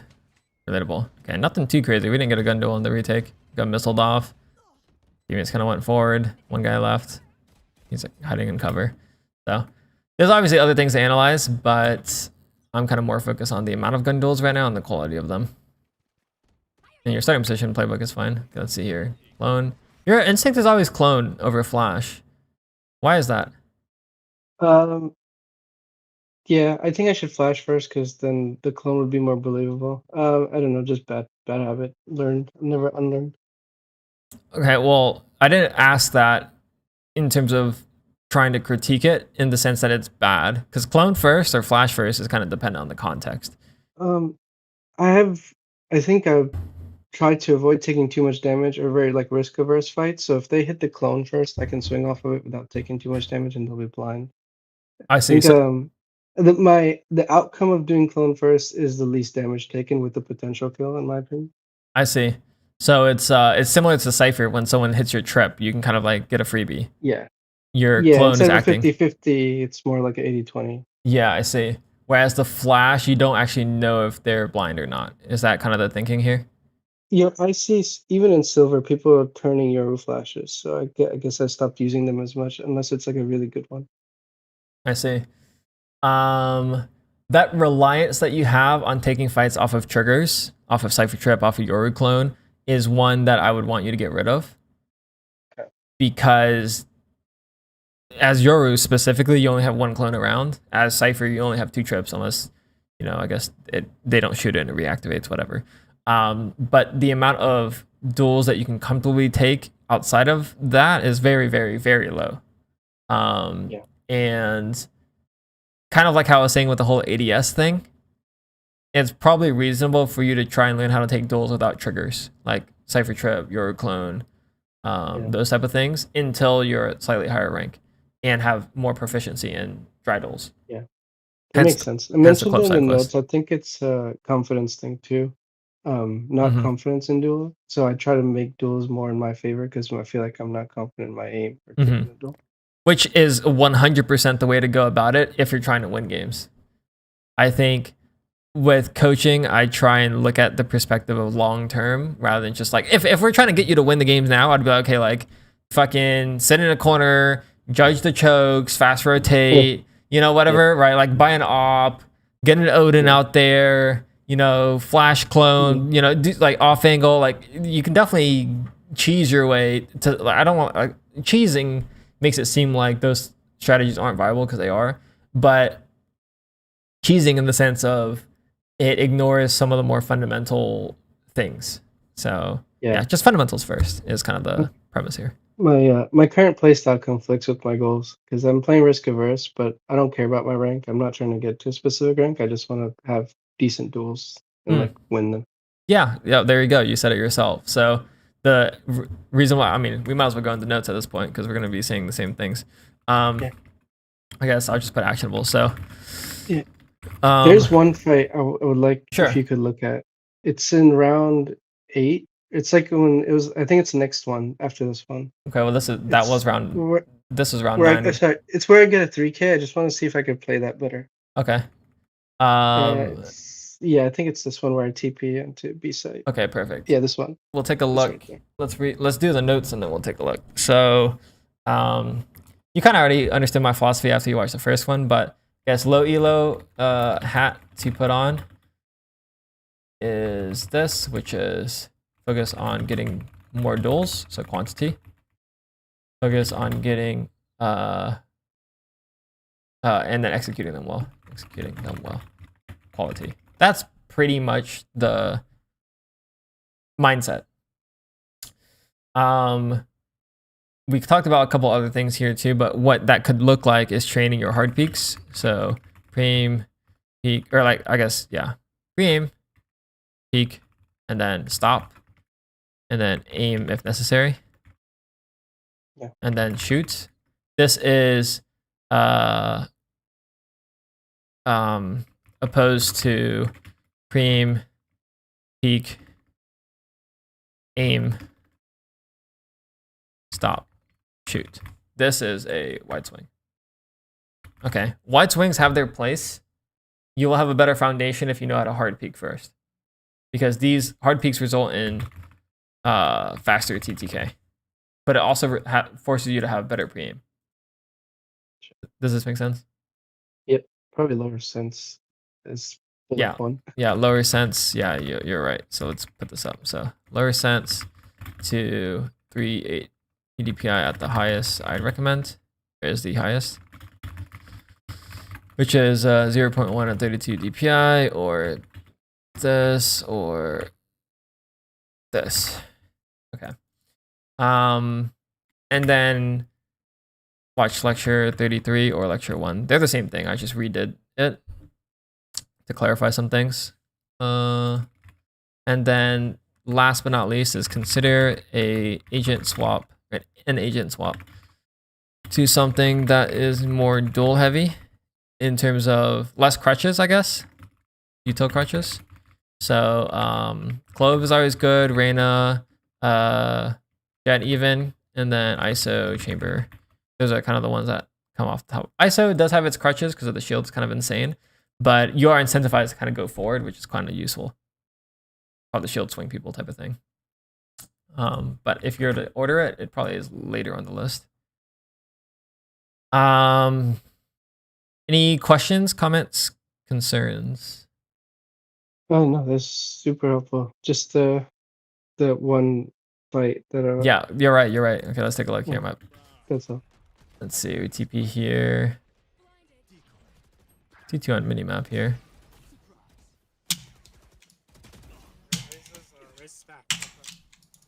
Flash off the wall is good here.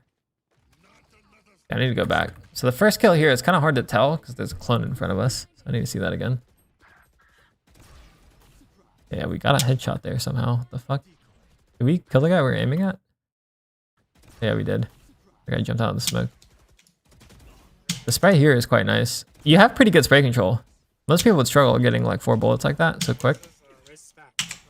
I think spraying there is fine. I'm not opposed to spraying in general. It works better if it's a 1v1. Like, for example, notice how there's no one else on your screen right now. It's just this guy. Yeah. So you can get away with spraying. But if there's multiple people on your screen, you're probably better off like burst strafing. But yeah, given that he was just solo, it's fine to spray there. Let's see this. Take TP and swing, presumably. No, Reyna's raised back sight. You take it. Oh shit. I saw her shooting. I see. So I thought her gunfire would mask the sound of my TP. Yeah, it's definitely not a bad thought. In terms of actually how you approach the fight, I think it's fine. Clone swing, that's fine. You went for like a quick burst and kind of got back to cover, which is important. You're able to take your shot, kind of piece back out. Here, the reswing, like I said, it's only good because he's alone. If you saw like Raze here and you went for the spray, it's kind of scary. In which case, you might have been better off swinging it differently because you knew the Raze was there.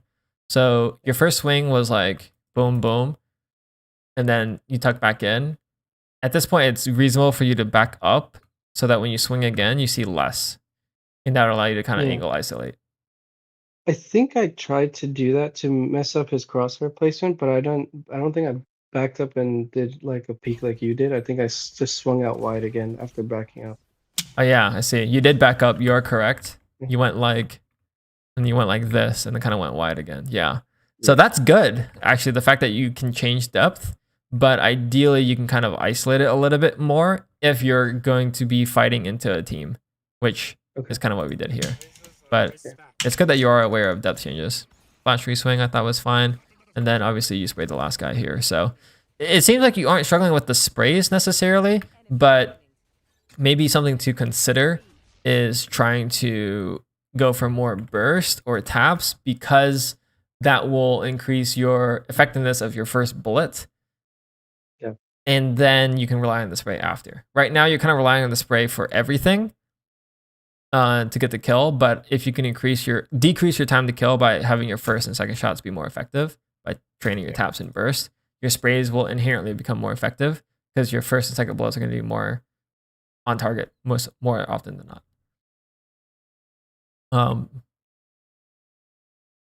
Which is probably worth mentioning here.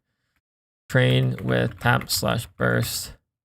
Since your spray control seems fine, training these will increase your precision, which will make the start of your spray more effective when you do choose to do so.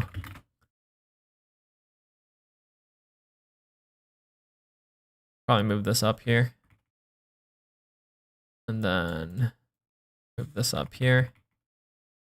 And then it's probably fine. Yeah. Cool, man. Any questions? Comments? No, Concerns? thank you. I appreciate your time. No, Thanks, Evan. likewise. Of course. You take care, man. Take care. All right, Chad, let me catch up. Do you have a job outside Valorant? I do not. I've been doing this full time for 3 years, maybe a little bit over.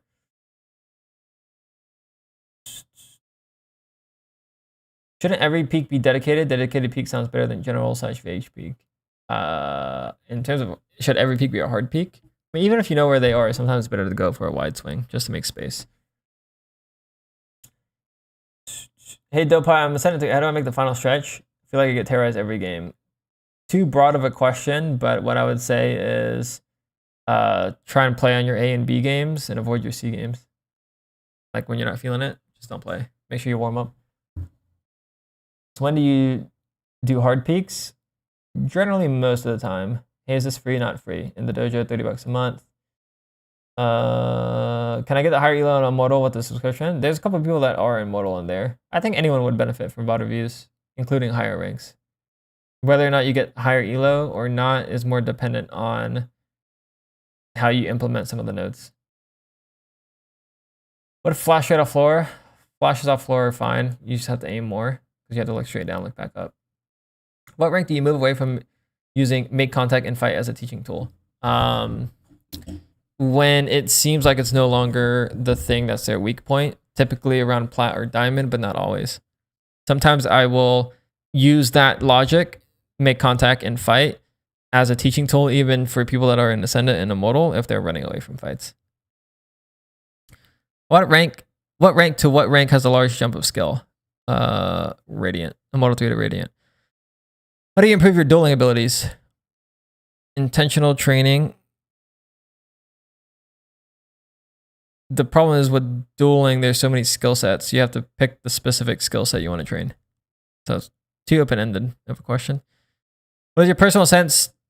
And does DPI hertz pull rate matters? It matters, but not as much as you think. I use 1600.14 at 4K pulling. Doesn't matter as much as you think, but if you have the capability on your mouse, you might as well. Thank you again. I'll switch to ISO problem and see if I can submit a VOD with a ton of duels for next week. Hell yeah. Do you think spraying is good in 1v1s? Yes. You can definitely spray in 1v1s. Depends on the distance. In my warm-up, I like to hit confirm on hard bots when I'm behind the starting point. And when I like to do one run or a couple of runs when I jump into the arena, and then I'll spray because I'm closer. I might count the diamond because I'm fairly good at playing smokes and reading the game, but at diamond, I'm now losing all my 50s and it's miserable. Should I create a new account because I feel like I'm taking deals on this account? I'm just starting my games. You need to accept that you... I'm going to send you a video. It's called Genius Gamer versus... Fuck, what's the video? I'm just going to look up his channel. Okay. You need to watch this video. Everyone, this is The Overwatch one, yes. You need to watch this video. And that's my answer to your question. How does one improve crosshair placement and headshot rate? I'm somehow plat with 10% headshot rate and I feel horribly out of place. You improve headshot percentage by getting headshots. You improve crosshair placement by anticipating the fight ahead of time and visualizing it. Sometimes that means pre-aiming, sometimes that means holding wider, but generally it means holding head height. Watching your replays will help. You can still have a high headshot percentage if you spray, but that means that you need to have good spray control that's spray in the head. So you kind of have to diagnose why you're not having high headshot percentage. I don't play Overwatch. I just saw the video. Like 10 people sent it to me. And then eventually I watched it and I was like, it's a banger video.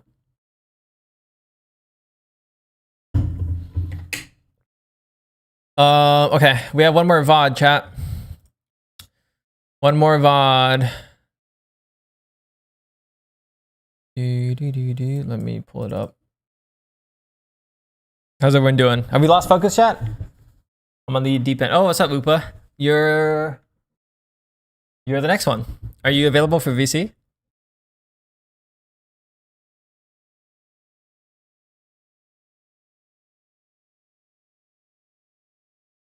Let's see. Yes, please. Awesome. Okay, give me 1 second. 18. Send it to Jet Lotus. Well, I have massive trouble with first bullet accuracy and visualizing head level. First bullet accuracy and head level. Visualizing head level helps if you go into customs and run around with Euro clones. First bullet accuracy, that can either come from your pre-aim being off or your adjustment being off. So I would train both. Your adjustment is going to be your micro adjustments, and your pre-aim is obviously going to be crosshair placement. Lotus. You can improve micro adjustments in a ton of ways. Crosshair placement's not, you have to kind of train in the custom and then play DMs and shit.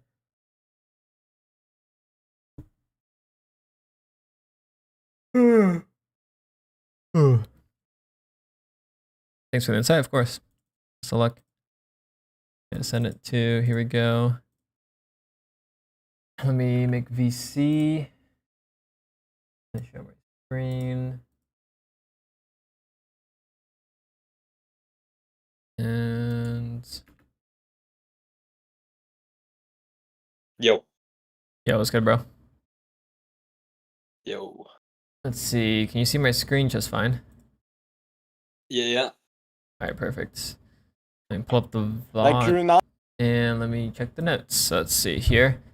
Attack starts immediately. I feel like mechanics hold me back this half, as well as indecisiveness. Not sure if it's my mechs or if I'm taking fights that are not in my favor. That's why I'm losing around, but I'm definitely losing more gunfights than I'm winning. I don't know what to do. Okay. See, dual conversion rate sounds quite low. Let's see our previous notes. Role model, Oxy Koala, Zekin. Learn entry routing, learn post plants, learn what duels they take, how the user smokes. We set an entry checklist. We talked about Haven. Okay, so I guess the first thing is, who did you select for your role model? Oxy. Oxy, okay. So Oxy, playstyle wise, typically he goes with the team. He execs, he clears sight. He doesn't really push smokes too much. But he's like a clear sight guy, then he overheats in post. And he always waits for util on his base taking. I don't know if you noticed that. So we'll see how that compares. Here we have Fade, Omen. We have a ton of util. So the main thing that we need to look for here is patience on util if your role model is Oxy. Okay. My question to you is, what did you pick up from Oxy? I know I just said all of that. I should have led with this question. Ooh, so like I watched like a bunch of Oxy VODs, but I feel like my dumbass decided to forget all the shit that I learned before going into game. I definitely did learn like some map-based stuff like Breeze, like Oxy plays mid every round on defense, and it works out really well for him. I started doing it. It started working out well for me. Like it was like the Haven stuff, but like I actually have not noticed the stuff that you Sure. just mentioned, like waiting for util and shit. The things that I see will be different than what you see, right? So you learned playing mid, Breeze defense, mid Breeze defense is going to be pretty valuable. What did you mention something else? Sorry. Yeah, but then I forgot.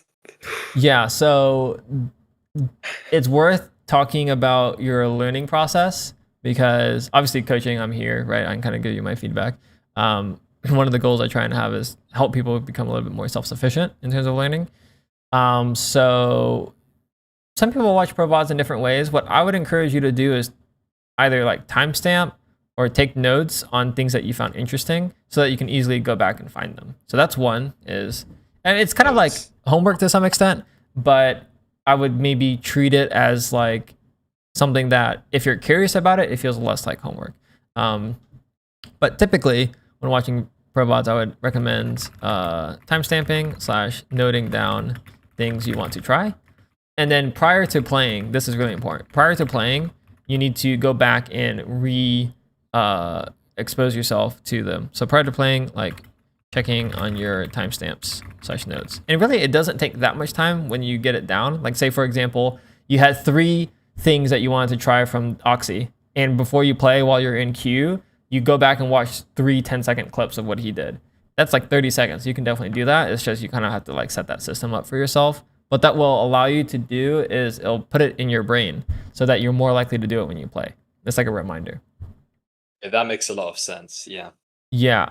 So I would definitely recommend doing that. This is true for anything, by the way. If you're trying to improve your mechanics, you ideally, like, let's say you're trying to improve something specific about your mechanics. Let's say you want to practice crouch tapping. In your warm-up before you play, you will practice crouch tapping so that you're more likely to do it in game.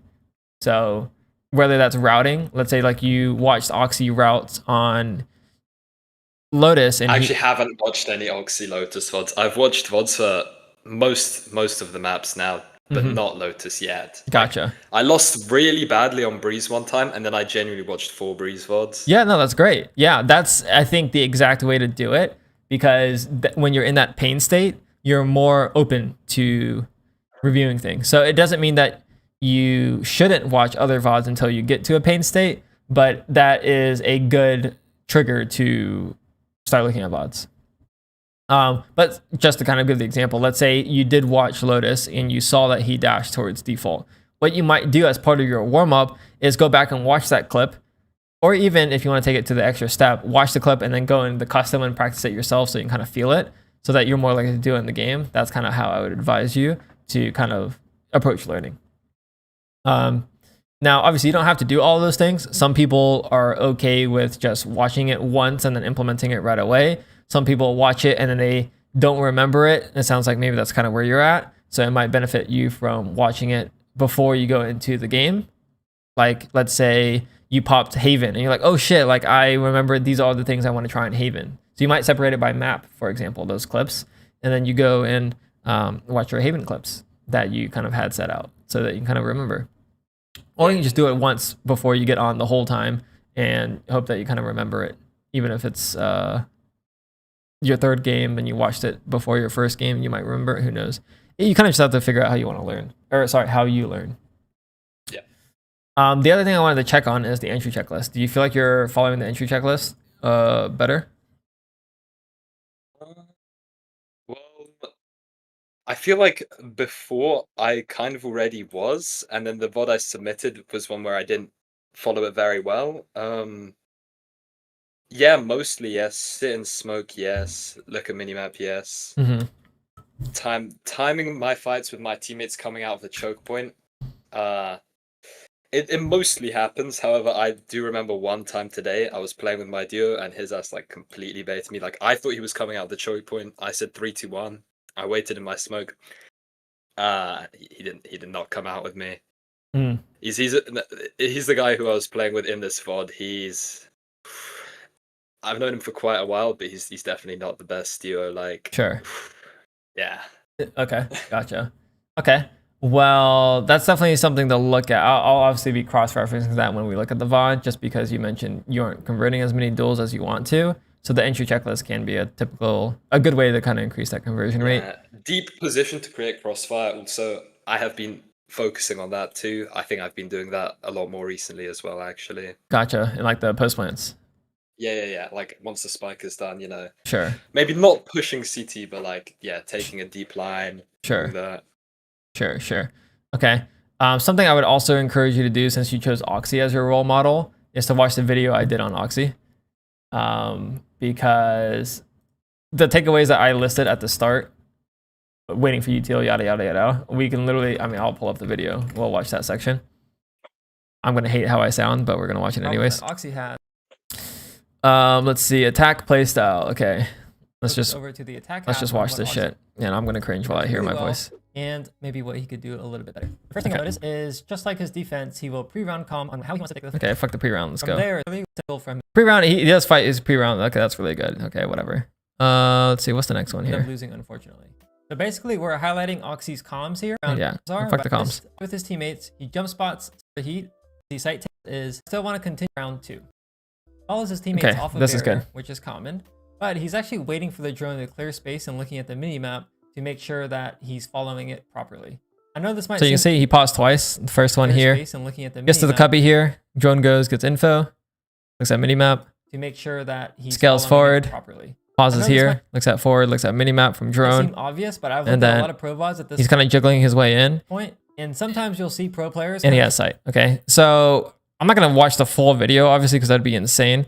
But I watched enough Oxy VODs to know that he is very meticulous about scaling space with util, in the sense that sometimes when he's just feeling it, he'll run it down, or if he feels like he has the timing, he'll run it down. But otherwise, like, he approaches taking space carefully, either by jiggling it himself, by peeking and isolating angles really carefully, or by waiting for util. Does that make sense? Yeah. Okay. Again, just because you chose Oxy as a role model, I feel incentivized to submit my Oxy review, so you can kind of get. I watched one VOD from all 3, but I liked Oxy the most because like he was entering the most, and that was my main issue from when you reviewed me last. Yeah. You said from who? You said you watched one VOD from who? From each one. I watched one gotcha. VOD. I watched like 3 Koala Noob VODs, and then I liked Oxy the most. Sure. Okay. Let's take a look here on Lotus. You said you haven't seen any VODs on Lotus. Is that correct? I probably have, but I probably forgot everything useful about it. Sure. Okay. Definitely something to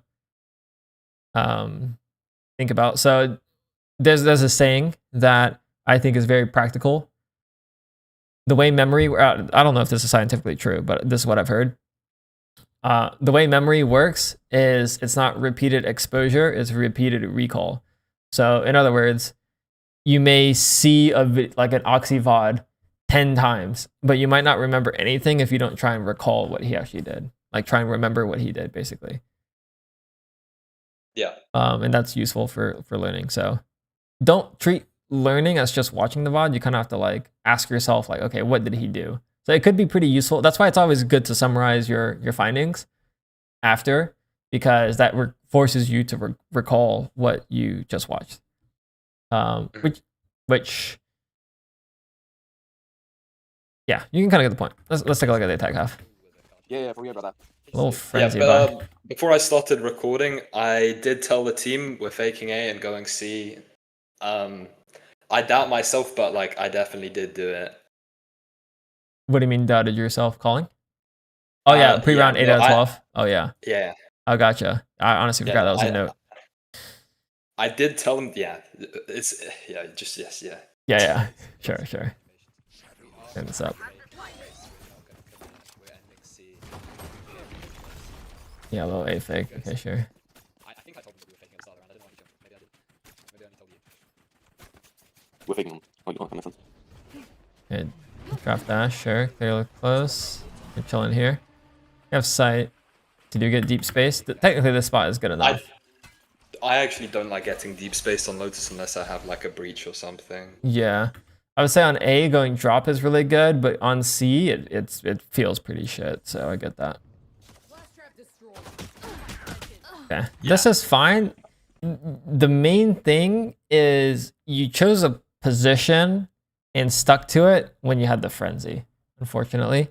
I'm not good enough the frenzy to get a kill out of this waterfly guy consistently, but I am good enough to get the kill consistently with like a ghost or a rifle or an op. So that's the main thing here is you kind of chose a position that's actually not that great for your gun, unless you're really good at the gun, which based on what we're seeing here, you're going for burst on the frenzy, which I don't think is typical. So my guess is you aren't actually super comfortable with the frenzy at that range, which I would encourage you maybe a different starting position or post plant. But let's go round 2. A little Marshall buy, sure. Yeah. Opening A, that's fine. Peek looks fine. Obviously use dash, that's fine. Just looking for duels at this point. The orb. Aftershock miss somehow. We'll take that. Prowler flash. That's good. This is me for real.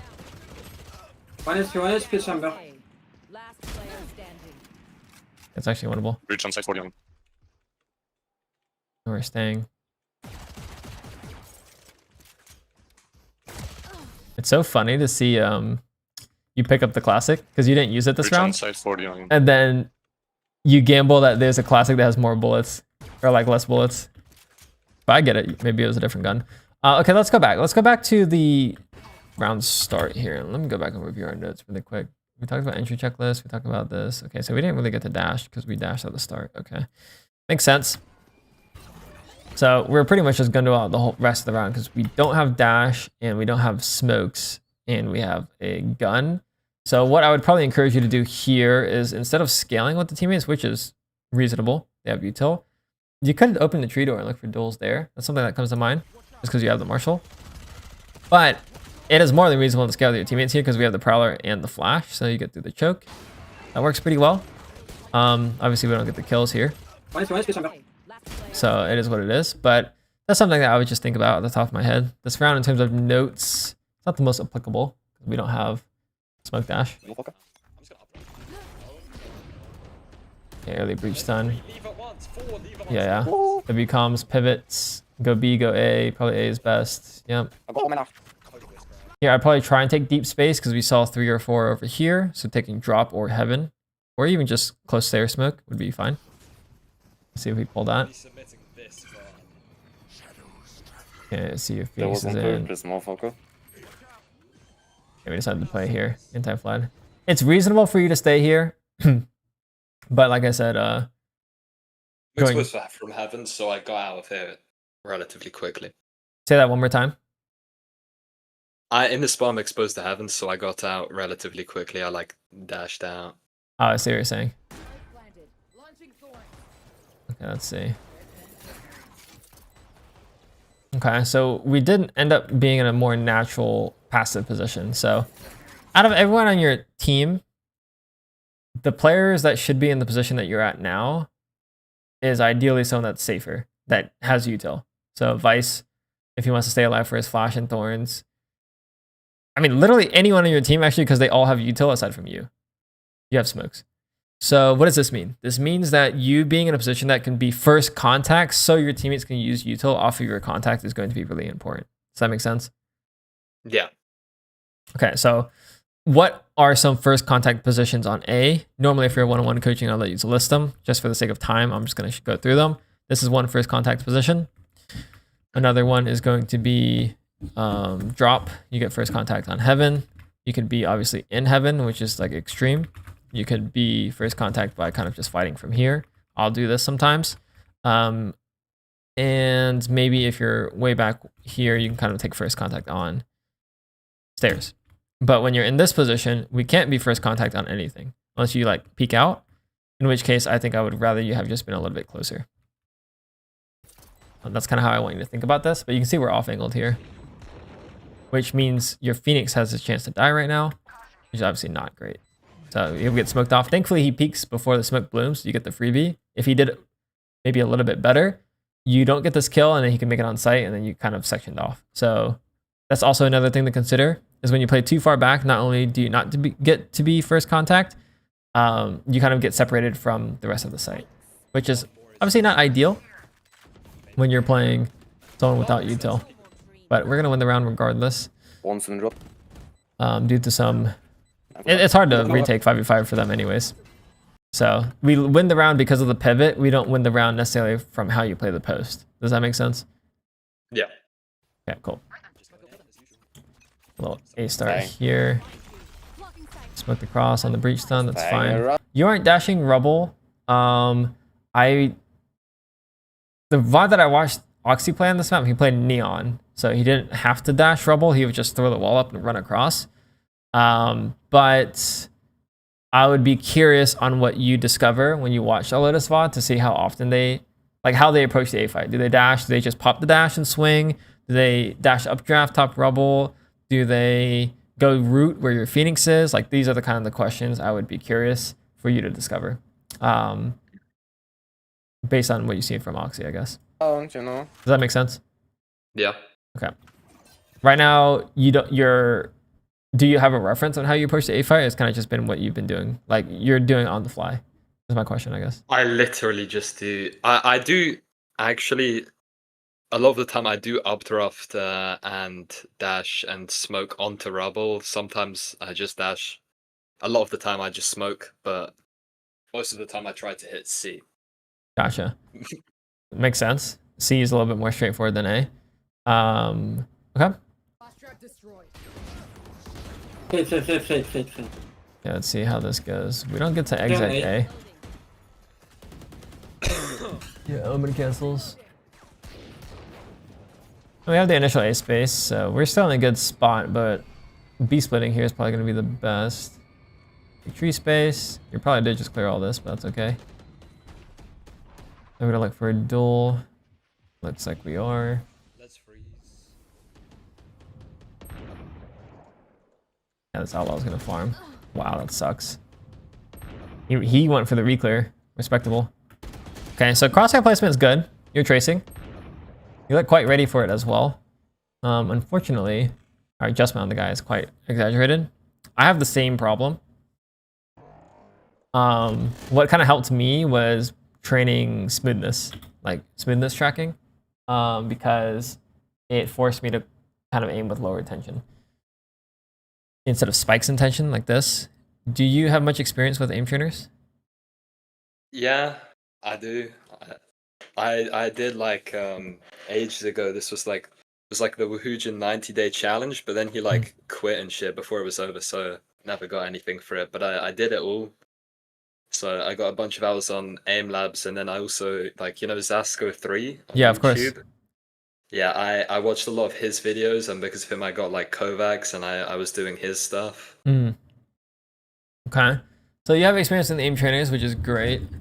Maybe then the thing to look at here is less so the overcorrection and more so the anticipation. Were you ready for a fight here, you think? Like obviously we're tracing, but like mentally. Nah. I was just like tracing. I wasn't thinking about there being a guy there. Okay. So a common pattern. Have you seen Lecture 33 by chance? I think I've seen Lecture 1, and you said earlier that they're the same thing. Yeah, they're the same shit, yeah. So you're familiar with the concept of the mid-round reclear? Yes or no? Maybe I haven't seen it. Okay. So the mid-round reclear on defense is essentially they fast rotate. So I'm assuming this clove rotated to A. And then they go for the reclear after the smoke fades. So that's ideally what you do when you're playing defense. You fast rotate, you go for the mid-round reclear. We haven't seen your defense VODs yet, so we don't know. But what I'm trying to say is it's actually quite common for someone to refight you once the smoke fades, because they want to see if you're still in tree or not.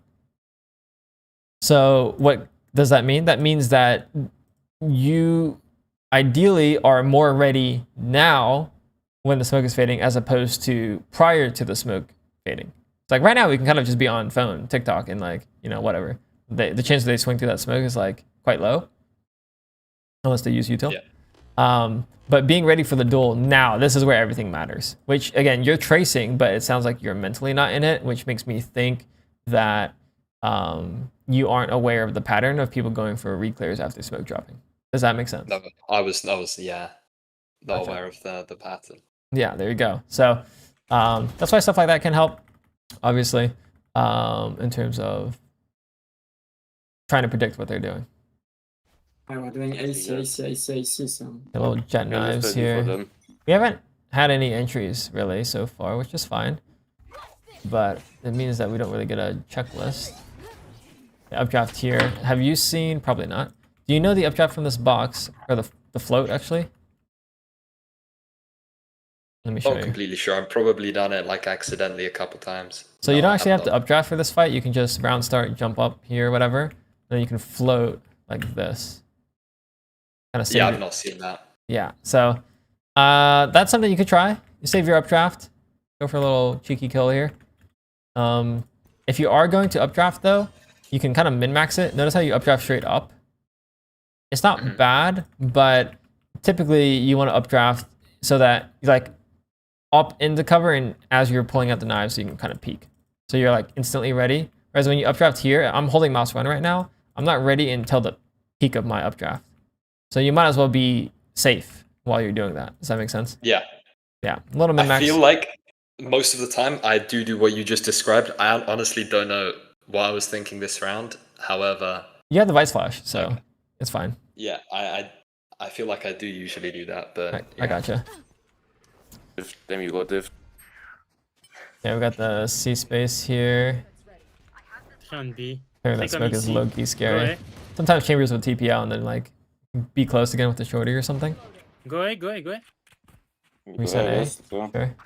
Once the I think that's fucking div, I guess. Let's see, do we get our first smoke dash? We got our jet float knives, that's good. Jet floating, or floating with jet knives is really big. Do we take the space? Smoke. Re-smoke, sure. I mean, we're pretty safe here. Low chance of tree. Peek on drop is really good as well. Very intentional. I do need help. And you gun. Yeah, it's good timing on him.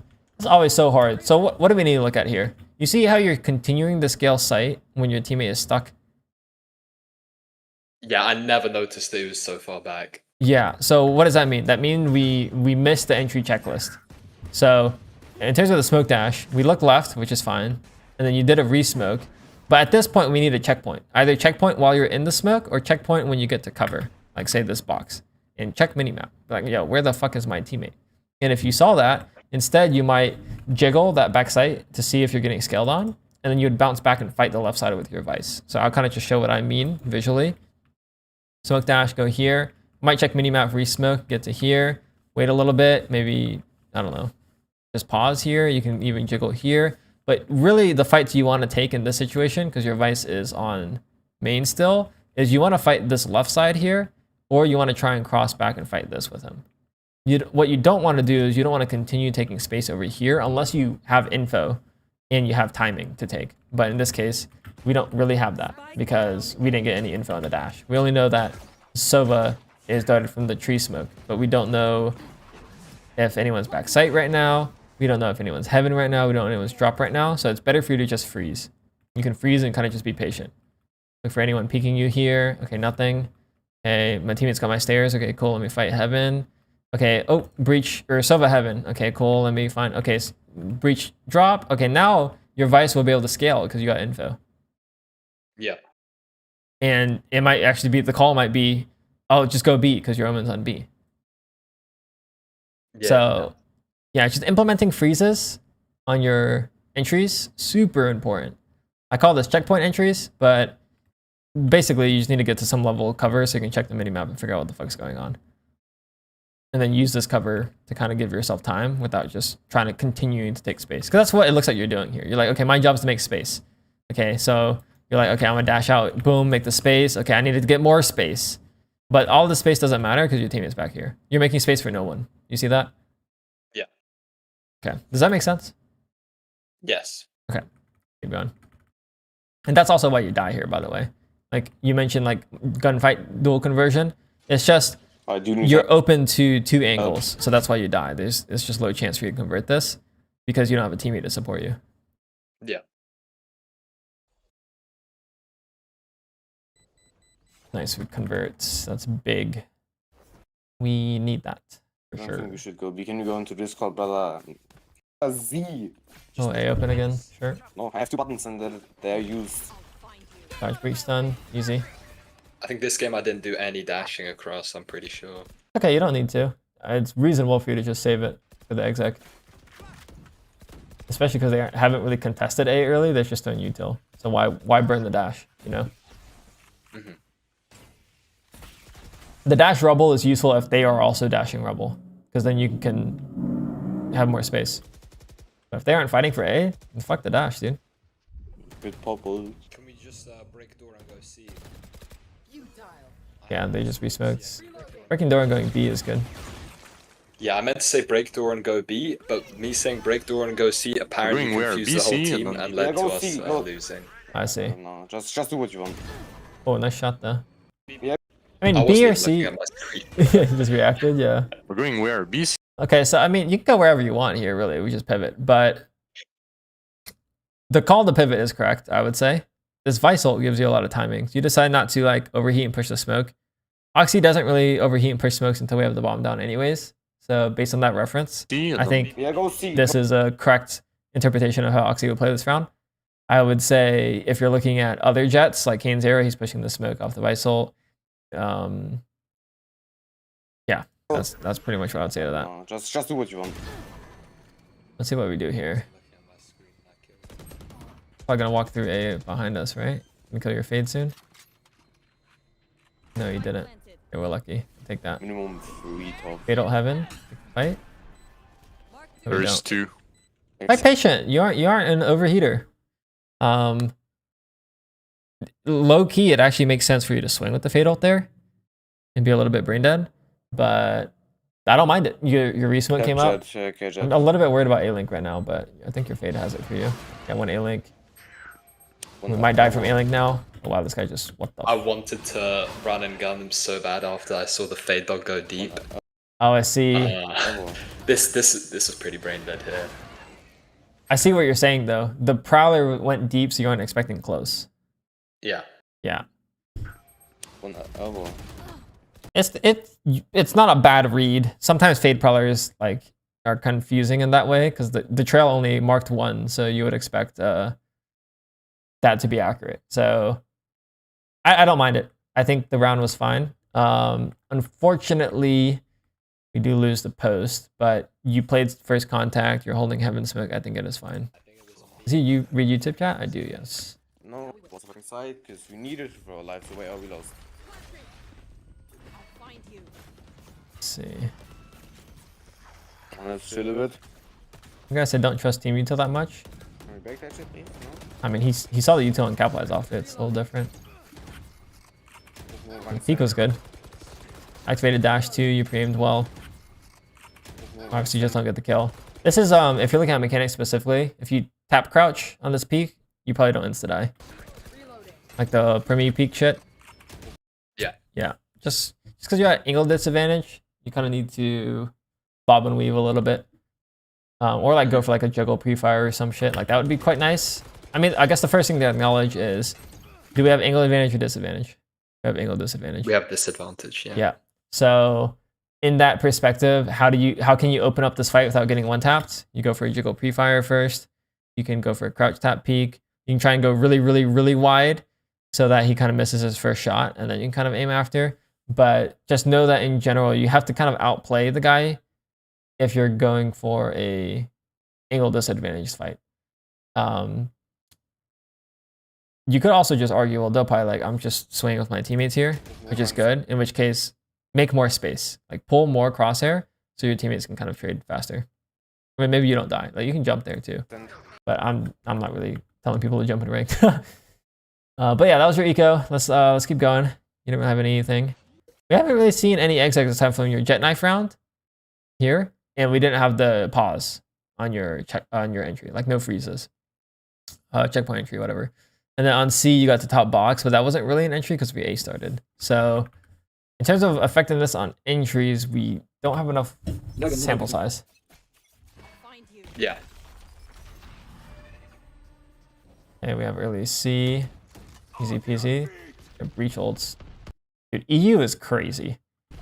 NA does not do this. Like, I guess we don't really play against breach. Okay, so what you can do on the one way is smoke. Have you seen that counter before? I think I saw on like your ascent guide, like when you get one way in A main, you smoke and then you peek out the smoke. Oh, correct. Yeah. So that pattern holds true for some specific parts of certain maps that are super important to know. But just in general, just know as Jet, you counter one ways because you can smoke the floor. My Vela plant's gonna not load, it seems like. But one way on C, yeah, if it's not gonna load, I'll just kind of you try and visualize with me. The C mount fight one way, you can smoke the floor. The ascent A main one way that you know, smoke the floor. Sunset, when you're taking A, they always one way that left side of the box. Like lane, that's a good one to smoke the floor. Trying to think of other ones right now. Those are the three that come to mind. I can't think of any other ones, but it should be instinctual, I think, in my opinion, for you to see this one-way C, know that we're 5 towards C, and just throw the smoke. It doesn't mean you have to commit, but you want to nullify the effectiveness. Like as the smoke is forming,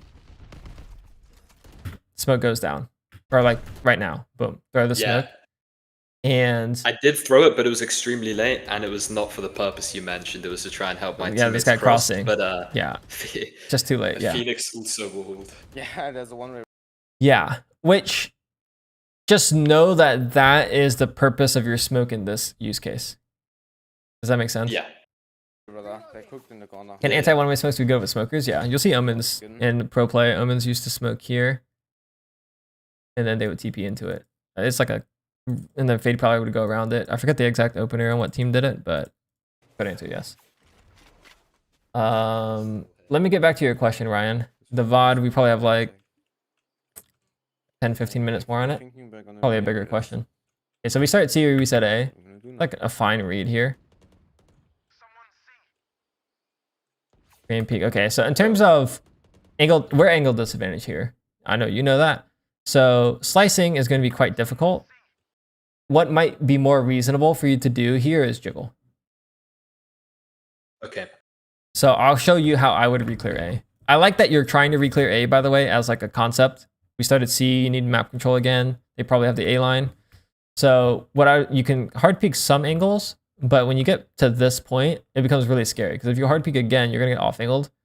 There's an up down angle here, and then there's the deep right that could probably see your shoulder right now. So what I would probably do instead is I would hard peek some of them, but as soon as I get to the up down, jiggle. Jiggle.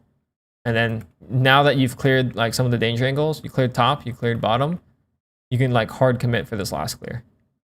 Does that make sense? Yeah.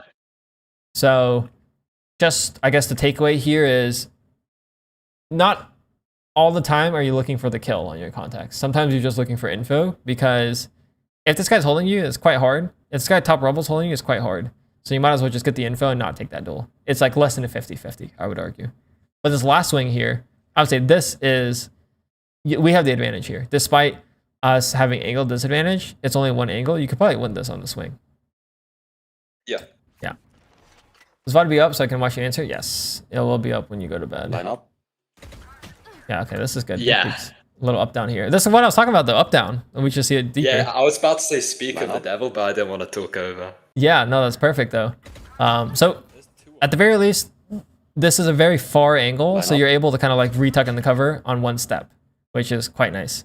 Some of these sometimes like if you peek and you slightly overexpose, it's hard to like retuck.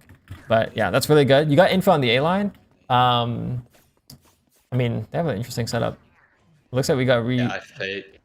Yeah, the smoke is reasonable. I probably wouldn't do it just because it seems like we already have retaken C and you only have one smoke left. It makes sense for you to kind of create more pressure A if we kind of still need to take C. But that's a little too complex. I would just say more so, it feels kind of bad that you don't have smoke dash for C right now. That's kind of the more important thing. It's like, how are you going to exit C now? I guess you could just dash by the box, and that's not that bad. Yeah, I was gonna. I think I do updraft dash onto the box where it's like kind of safe but kind of isn't. Yeah, your Phoenix ult's there too, so it's actually, it's fine. Your Phoenix ult being here makes it a lot better. Let's take a look at this reswing here though. Fuck. Okay, so I want you to quickly... I didn't see anybody there the first time, so I thought I could hold the smoke, but then he swung me. So you're saying you're not trying to fight the chamber on the reswing, you're trying to fight the flood. Is that what you're saying? I never noticed him on the minimap, no. Okay, so that goes back to the entry checklist then. I needed to checkpoint here, yeah? You need a checkpoint, exactly. Because reswinging here, after this guy gets the kill, and you see him on your own screen, is a sign, and then you're kind of going to it, is a sign that you're kind of going through the motions, and you're not, I guess, doing the checklist properly, which is fine. It's a skill that kind of iterates over time, right? But as an entry duelist, you need to be really good about this because your inflection points in the round are biased towards these moments. So if you can't do this well, then you don't have many other opportunities to kind of do things as an entry duelist. Does that make sense? Yeah.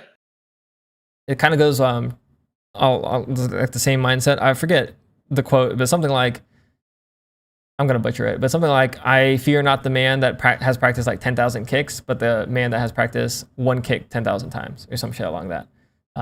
Someone will know the quote better than me. But if you can't get this down, then this is the thing to focus on because you're playing entry duelist. It's kind of like if you played smokes and you didn't know how to smoke. Step one is know how to smoke. Step one in entry duelist, you know how to entry. So really, really try and get the checklist down. I know I'm mentioning it a lot, but there's not really much else room for you to improve as an entry duelist until you get this down. Because how the fuck are you supposed to play your post plants? Yeah. If you can't even get there, right? So yeah, just checkpoint. What's a checkpoint? You dash out, you get to some level of safety, either in your smoke or cover, and then you look at the mini map and figure out what to do from that. The other thing I want to point out is notice your peak. So let's just say we did see the chamber. Swinging like this is what we call a hard peak. That's what you did on the reclear A. On this type of angle, it's either you get the kill or you die. It's like very binary because it's a committed peak. So with the head elevation being like this, it's actually quite hard to go for a committed peak. This might be a good example for you to go for a jiggle if you did see the chamber. Because the fight, you're more valuable to put pressure on him rather than trying to get the kill, because the kill isn't actually that straightforward based on crosshair placement. Does that make sense? Yeah. Okay. But in theory, how would I kind of jiggle that? Because the box is kind of small. Would it like a shoulder peak? Yeah, a little shoulder peek. You don't have to actually see him on your screen. You can just go for like something like this. It's not that bad. I mean, technically you can go pretty far here if you needed to, but you're essentially trying to put pressure on this guy until your teammates are ready to fight, and then that's when you can kind of commit. Yeah.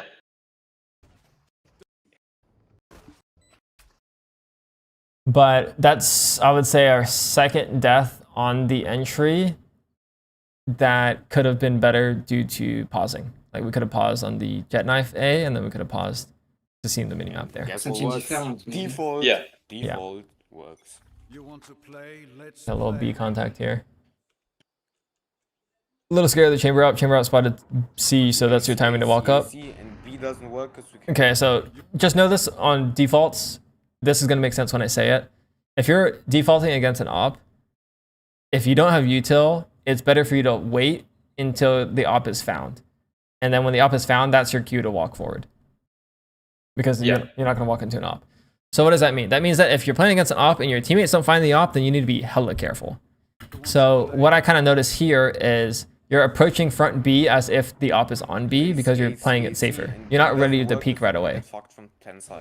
Then we wait for the prowler. In this moment, I was waiting for somebody to like walk out B and try to flank. That's what I was thinking about. I was holding the person P, like pushing B main, even though they hadn't done it that half. Oh, interesting. I think it's just something that I'm kind of used to doing. Your read isn't wrong because we didn't hear you till on the A fight. Default works. You want to play? Let's play. Right, A's kind of quiet. In chamber up is spotted C, so it's reasonable to assume that they might trap play B, or someone walks up. So that does make sense from that context. No, this was a complete autopilot. No, I was not thinking about all that. I gotcha. Okay. Well, maybe to think about it from a different perspective then, just so you can kind of understand what I'm saying. Typically, defense will fight for 1 or 2 lanes. So if they don't fight the A line, then there's a chance they aggro B or C. That kind of should intuitively make sense. The same thing is true if you take C space for free and you take B space for free, they probably are fighting A. That's like, unless they play for nothing, in which case they probably deserve to lose the game. Because you need space and infill and defense. So that's kind of how you can think about stuff like that. From 10 sides. But it should kind of make sense why there's no one B, because it looks like they're going for a trap play C. You see the breach stun coming up? They're fighting C off the chamber contact. So that stun comes up. You could probably take B right now. Maybe there's like max 1. This smoke is the deter you. I don't think there's like more than 1 right now. Yeah, there's the rotate. Okay, I say that. The breach and the Sova's playing rotate. Hey, Phoenix, how you? No. Wait, we never pushed the chamber off? What happened? Hey. Oh, I guess he re-peeked here. Phoenix, how you? Feels bad, man. He's fucking retarded. He doesn't shoot him. He just shoot this guy. Wow. So, I mean, they're contesting B pretty well. They're contesting C pretty well. They did use the civil ult, though. Okay, we can still go. You still have smoke. You consistently don't have smokes for your execs. I don't know if you noticed this. This is not something that happens often. This was gotcha. like just this game, it feels like. Yeah, it's probably because of the slower play. Yeah, this round was indecisive as hell. I had no idea what to do here, because like C, there's Breach, Sova, and other people, but... I mean, you're making the correct reads. So you started B, you made pressure, you went back to your team. That's fine. We went back to the team, we get sub-ulted. So, and they're probably, the whole server is probably towards C, because they might be pushed A. So resetting and going A to get that info back in that space is like reasonable. And you also don't have a smoke to dash into C, so you can't brute force it. So in other words, like leaving C makes complete sense. And going back to go A also makes sense. So I think that's fine. Maybe you could just communicate that a little bit more. But it is the right thing. Let's see this last swing here. Okay, honestly, I wouldn't expect the jet. But what I want you to notice is both of these peaks are... Were you here for the last review that I did? I was in stream, but I was cooking pasta. Okay, so do you know the difference between like a deady peak or like a hard peak versus like a wide swing? Did you just say a diddy peak? Yeah, that's what chat was saying too. Let's just use the term hard peak over a wide swing. Are you familiar with what a hard peak is? Well, you told me earlier, it was just like when you pre-aim something. You pre-aim something and what? You stop and you like, I don't know, like you get ready to micro adjust for them. Yeah, correct. Okay, so what we're kind of doing here is like the wide swing. We're kind of just like reacting once they appear on our screen versus kind of peeking it. So I just want you to see the difference. Like let's say we put, I don't know, who's Oxy? Let's put Oxy in this situation. He might like wide swing this first guy because he's not really expecting him. But after he gets this kill, he might like hard peek his way out to get this front B guy. Because this front B angle is the common angle. You might as well hard peek the common angle in my opinion. So you could go here and then you can like stop and hard peek this. And then you could just run the rest of it if you want. And then when you get to here, you're not going to wide swing this angle, ideally. What you do is you hard peek this. Or you jiggle because of the up down. But that's what I'm just gonna run straight through if I'm in that situation because I know both of them are C. Oh, that's right. Yeah, after you kill this guy. But in terms of, I guess, yeah, that makes sense. If you're ready for him, if we don't know where one of them are, at the very least, you can clear the common angle as well. Because all it does is takes like literally a quarter of a second to go for that. Yeah. There's nothing we can possibly do here. But that's also why you're losing this duel. Like that one was a execution issue on your movement. This one here. I'm specifically referencing that because in your note you said you were losing gunfights and you don't know what to do about it. 2 of them were checkpoints and then this one was Yeah, a that hard peak. was. That note was mainly about how I died to the cloven tree. That was like, what do I do about this? Oh yeah. But then you said, yeah. You just weren't ready I for need it. to be ready for it. Yeah, the Yeah. re-clear. Yeah. It looked like your crosshair placement was ready for it though. Yeah. Which is obviously good. But if you're mentally not ready for the battle, it's like pointless. Yeah. Same thing with that clear on front B. Like you weren't mentally ready for the jet there. So you just die. If you were ready for the jet, you would have gone for a hard peak, presumably. It's useless. Okay, same thing here. We know where he is. All right, I swear I killed him here. If you could we put in 0.2 times speed? Yeah. Okay, maybe not. Yeah, So no, I did. it's a little bit off, but what you want to look at here is the hard peak. Like your preem should already be perfect based off of the info you see, but it's not.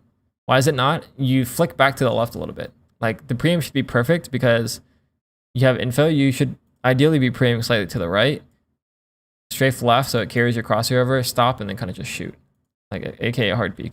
Does that make sense? Yeah. But you're forcing yourself to go for micros because your preem is not really on point. Yeah. Which is fine, right? Like sometimes you can rely on your micros, but when you have like hard info like that, it's really important your hard peak is like as perfect as possible. So you get insta kills. But it's kind of crazy that guy just swung into the haunt. It's like actually insane.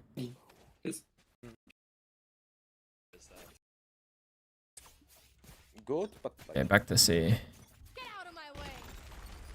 This breach zone is interesting to me. And this is where you could smoke.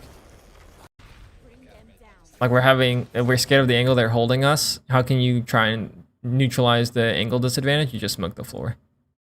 Because if I'm angle holding this, and there's only one angle I have to look at, this is going to make sense when you see it. If there's a smoke on the floor, they could come out from this left side, then come here, exactly. But also, it's harder to like go from here to the edge of the smoke and be ready. It's just like people aren't as used to this fight as opposed to this fight because they have more reps on this one.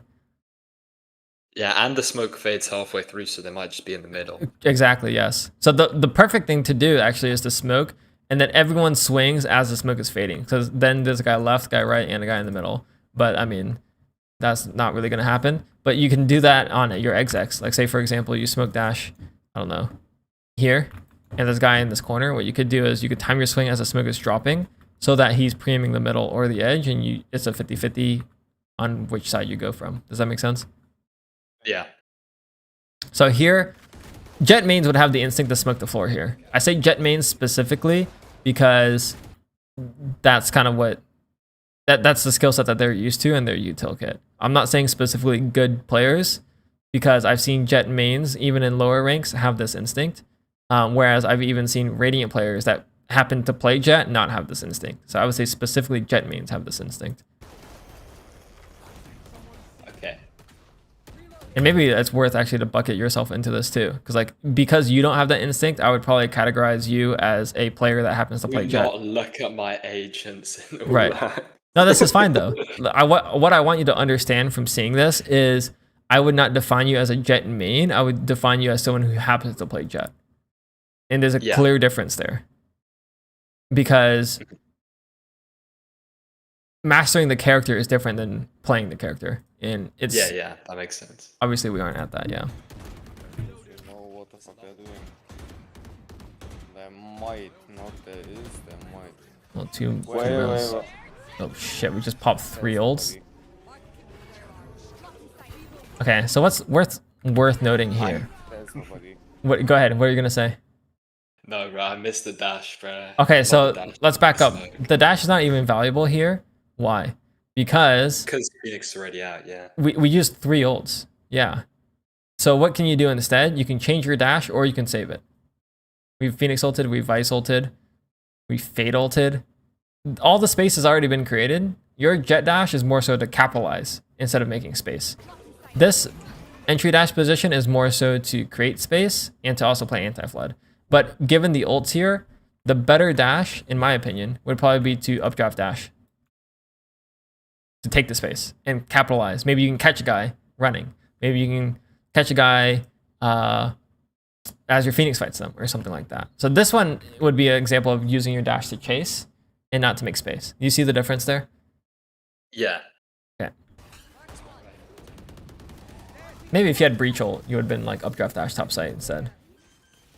A little bit more obvious. Let's see the post. Post is always a little bit hard here. Out. Okay. I shocked that Loki just cooked our shit. Oh, this is so uncomfortable. I kind of have to like pick up angle. You see how like your fade is angling out right here? Ideally, you also group up with him and just angle out right because we don't feel confident in the fight left. But if you're trying to be first contact, based on our notes, what you'd want to try and do is fight your way back to this angle so that you can be first contact for your teammate. You kind of see that? Yeah, I was trying to be last contact. Yeah, I just was 1 HP. I HP. was like, I'm not taking any risks, dude. I was hiding. The logic on that is valid in the sense that you think you're the best player and you want to be alive. Yeah. But from like a value perspective, the lowest HP player should be first contact, so that your high HP player can kind of get the trade. Yeah.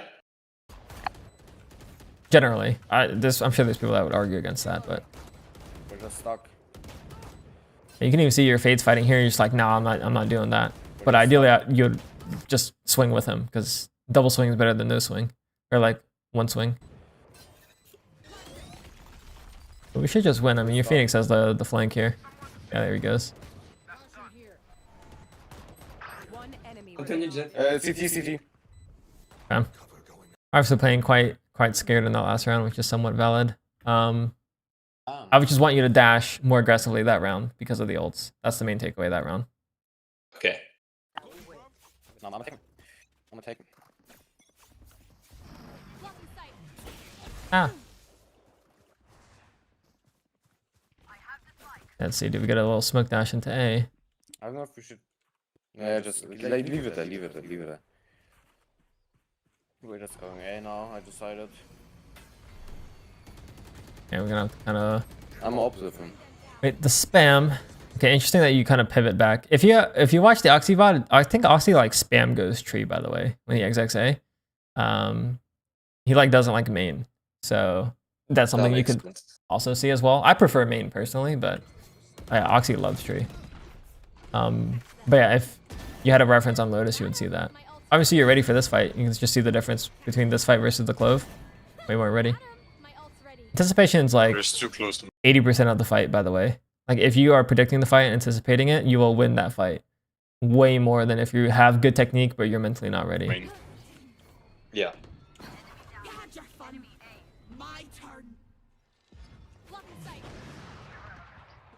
Okay.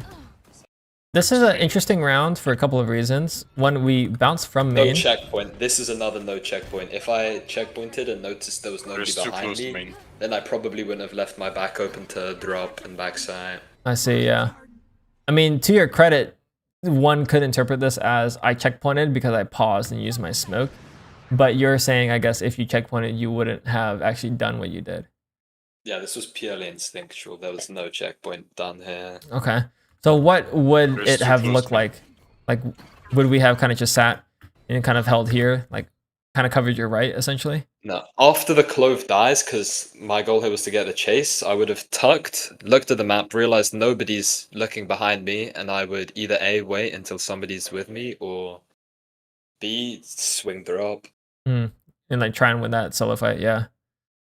Okay. Yeah. So pretty straightforward notes in that sense. It sounds like we've kind of arrived at a couple of recurring themes. The first one, implement checkpoints in your entries. Something like that would have been holding me back. It's one of those things that doesn't seem obvious because when you're watching a VOD, how should I say this? You don't know what you don't know.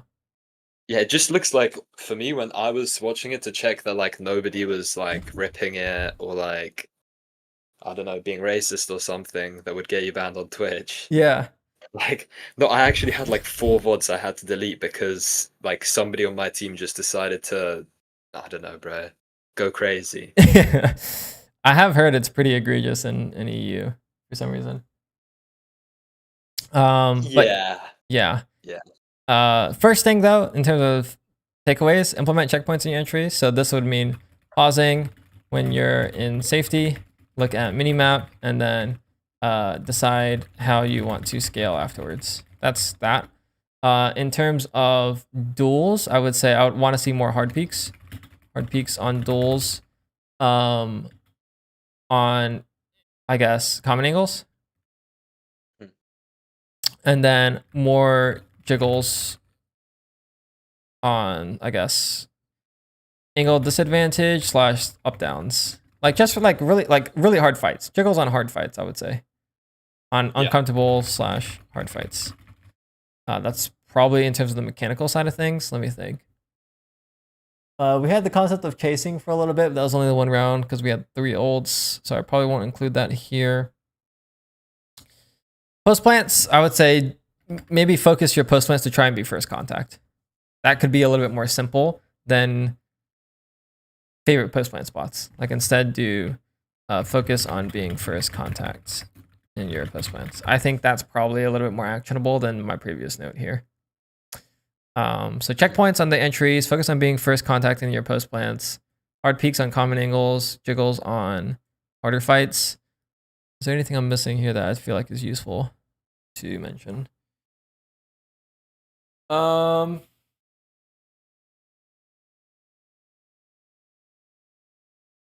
I maybe just watched the Oxy video, I guess. I think you'll benefit from learning more concepts rather than maybe watching more VODs. Like, for example, I mentioned checkpoint entries here, and you kind of knew it, kind of didn't at some level. I think if you learn more ways to think about the game, that could be useful. I like to think about it like this. If you just absorb knowledge, then you have like a bunch of different like bits and pieces.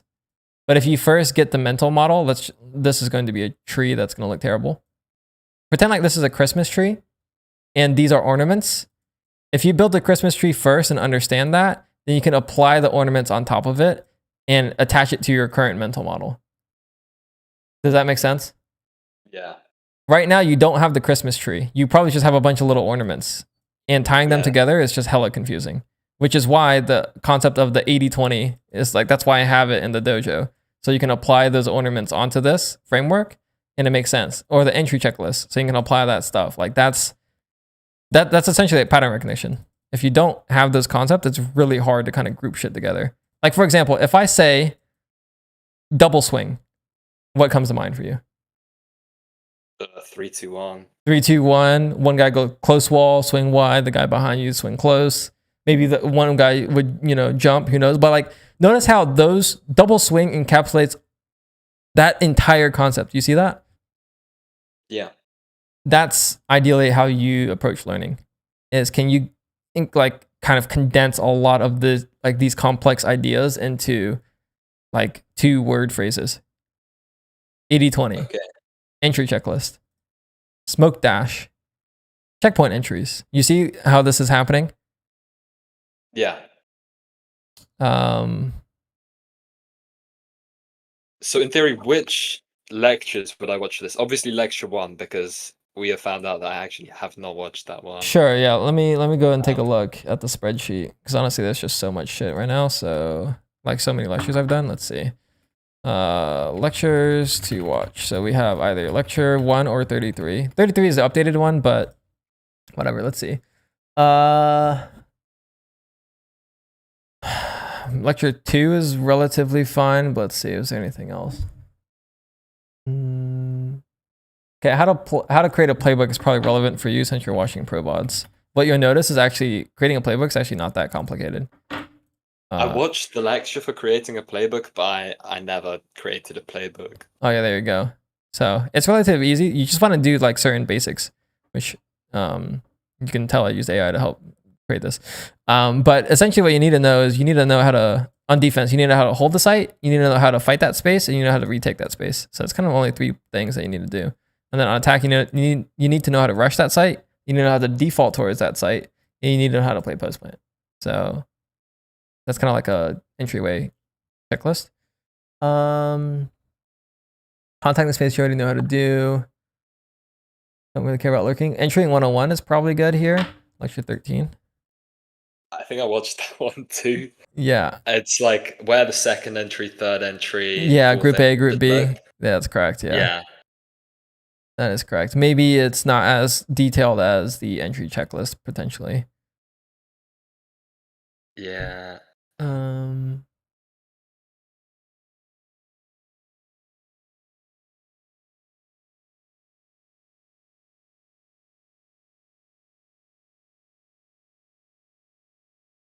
In terms of in-game knowledge, a lot of this other stuff is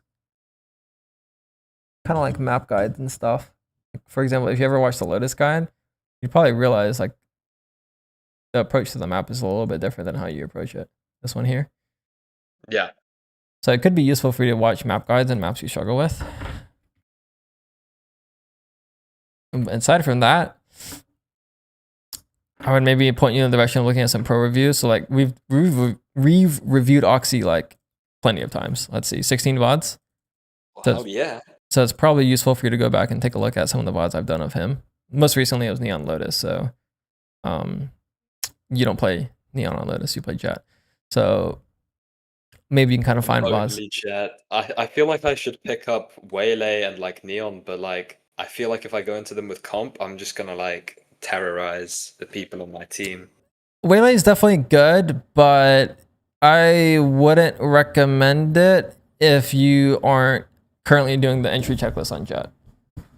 Okay. I would say get that down first, and then when your Jet feels comfortable, then you can start to expand. But since your current skill level on Jet, I would want to be higher. I would avoid other agents for now.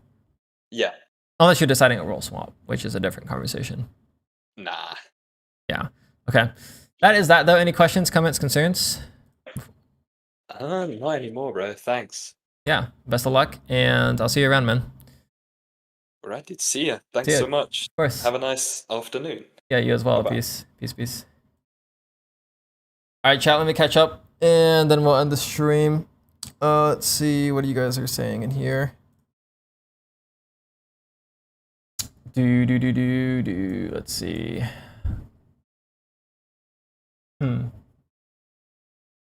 Why don't you consider Aspas like not even an option for Jet? Same for King. Any reasons?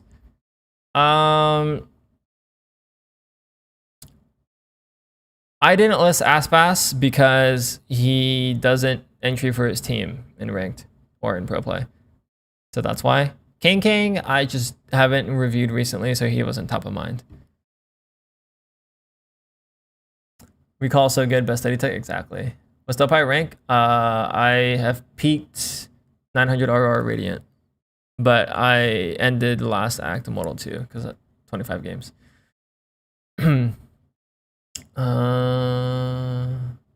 I'm 786 RR, top 175 in Europe. I was going to ask, how do pros have this almost such stable aim, kind of robotic in a way? My aim isn't shaky at all, but there's this difference I just can't put my hand on. Maybe it's hours aim training. I've been trying to research it. Stable aim comes from managing tension. You're probably looking at pros that have really good target switching. Target switching encapsulates flick, like going from one target A to target B and doing that motion smoothly. So you could train target switching, or you can just practice switching targets in the range. That's probably what you're referencing, I think. Yeah, I think.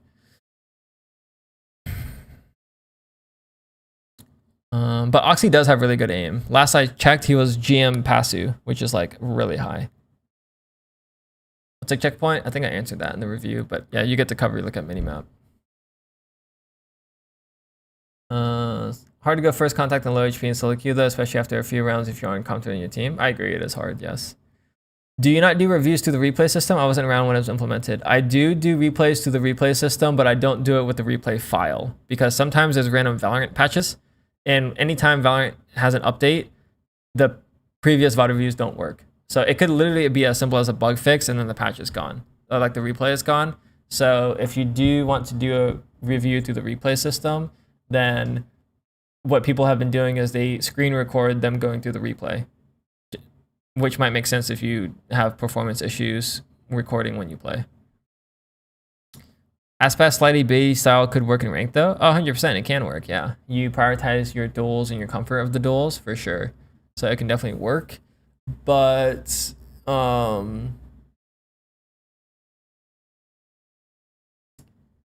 it's harder to learn from when you watch Aspas because you don't know when to go in and when you don't want to go in. Whereas it might be an easier starting point to just go in all the time, but do the entry checklist well. That's probably how I would answer that question. Okay, I think that is that, chat. It is already 6. I don't need to, but I am hungry, so I'm going to end. And I will be live again tomorrow with pro reviews. I'll have to decide who I'm going to review tomorrow. But last pro review we did was FlyQuest Tanza, and the one before that we did the 15-year-old rank 1 player, Zanks. That video is on YouTube if you haven't seen it already. Yeah, so that is it from me. I'm going to look for someone that is live to raid. Coburg is streaming. Do Coburg. Have a good night. You as well. You as well. I'm gonna eat. Okay, I'm gonna send you guys over to Coburg because Coburg's my old teammate and I want to support him. Raid Coburg. All right, chat. Enjoy Coburg's stream. We already seen spikes in once, but full spikes in, it would depend on the leaderboard and what VODs are available. So what I would say is maybe. Maybe. We'll see. We'll see. All right. Peace out, chat. Enjoy Coburg's stream. Peace. Peace, peace, peace, peace. And let me end the stream.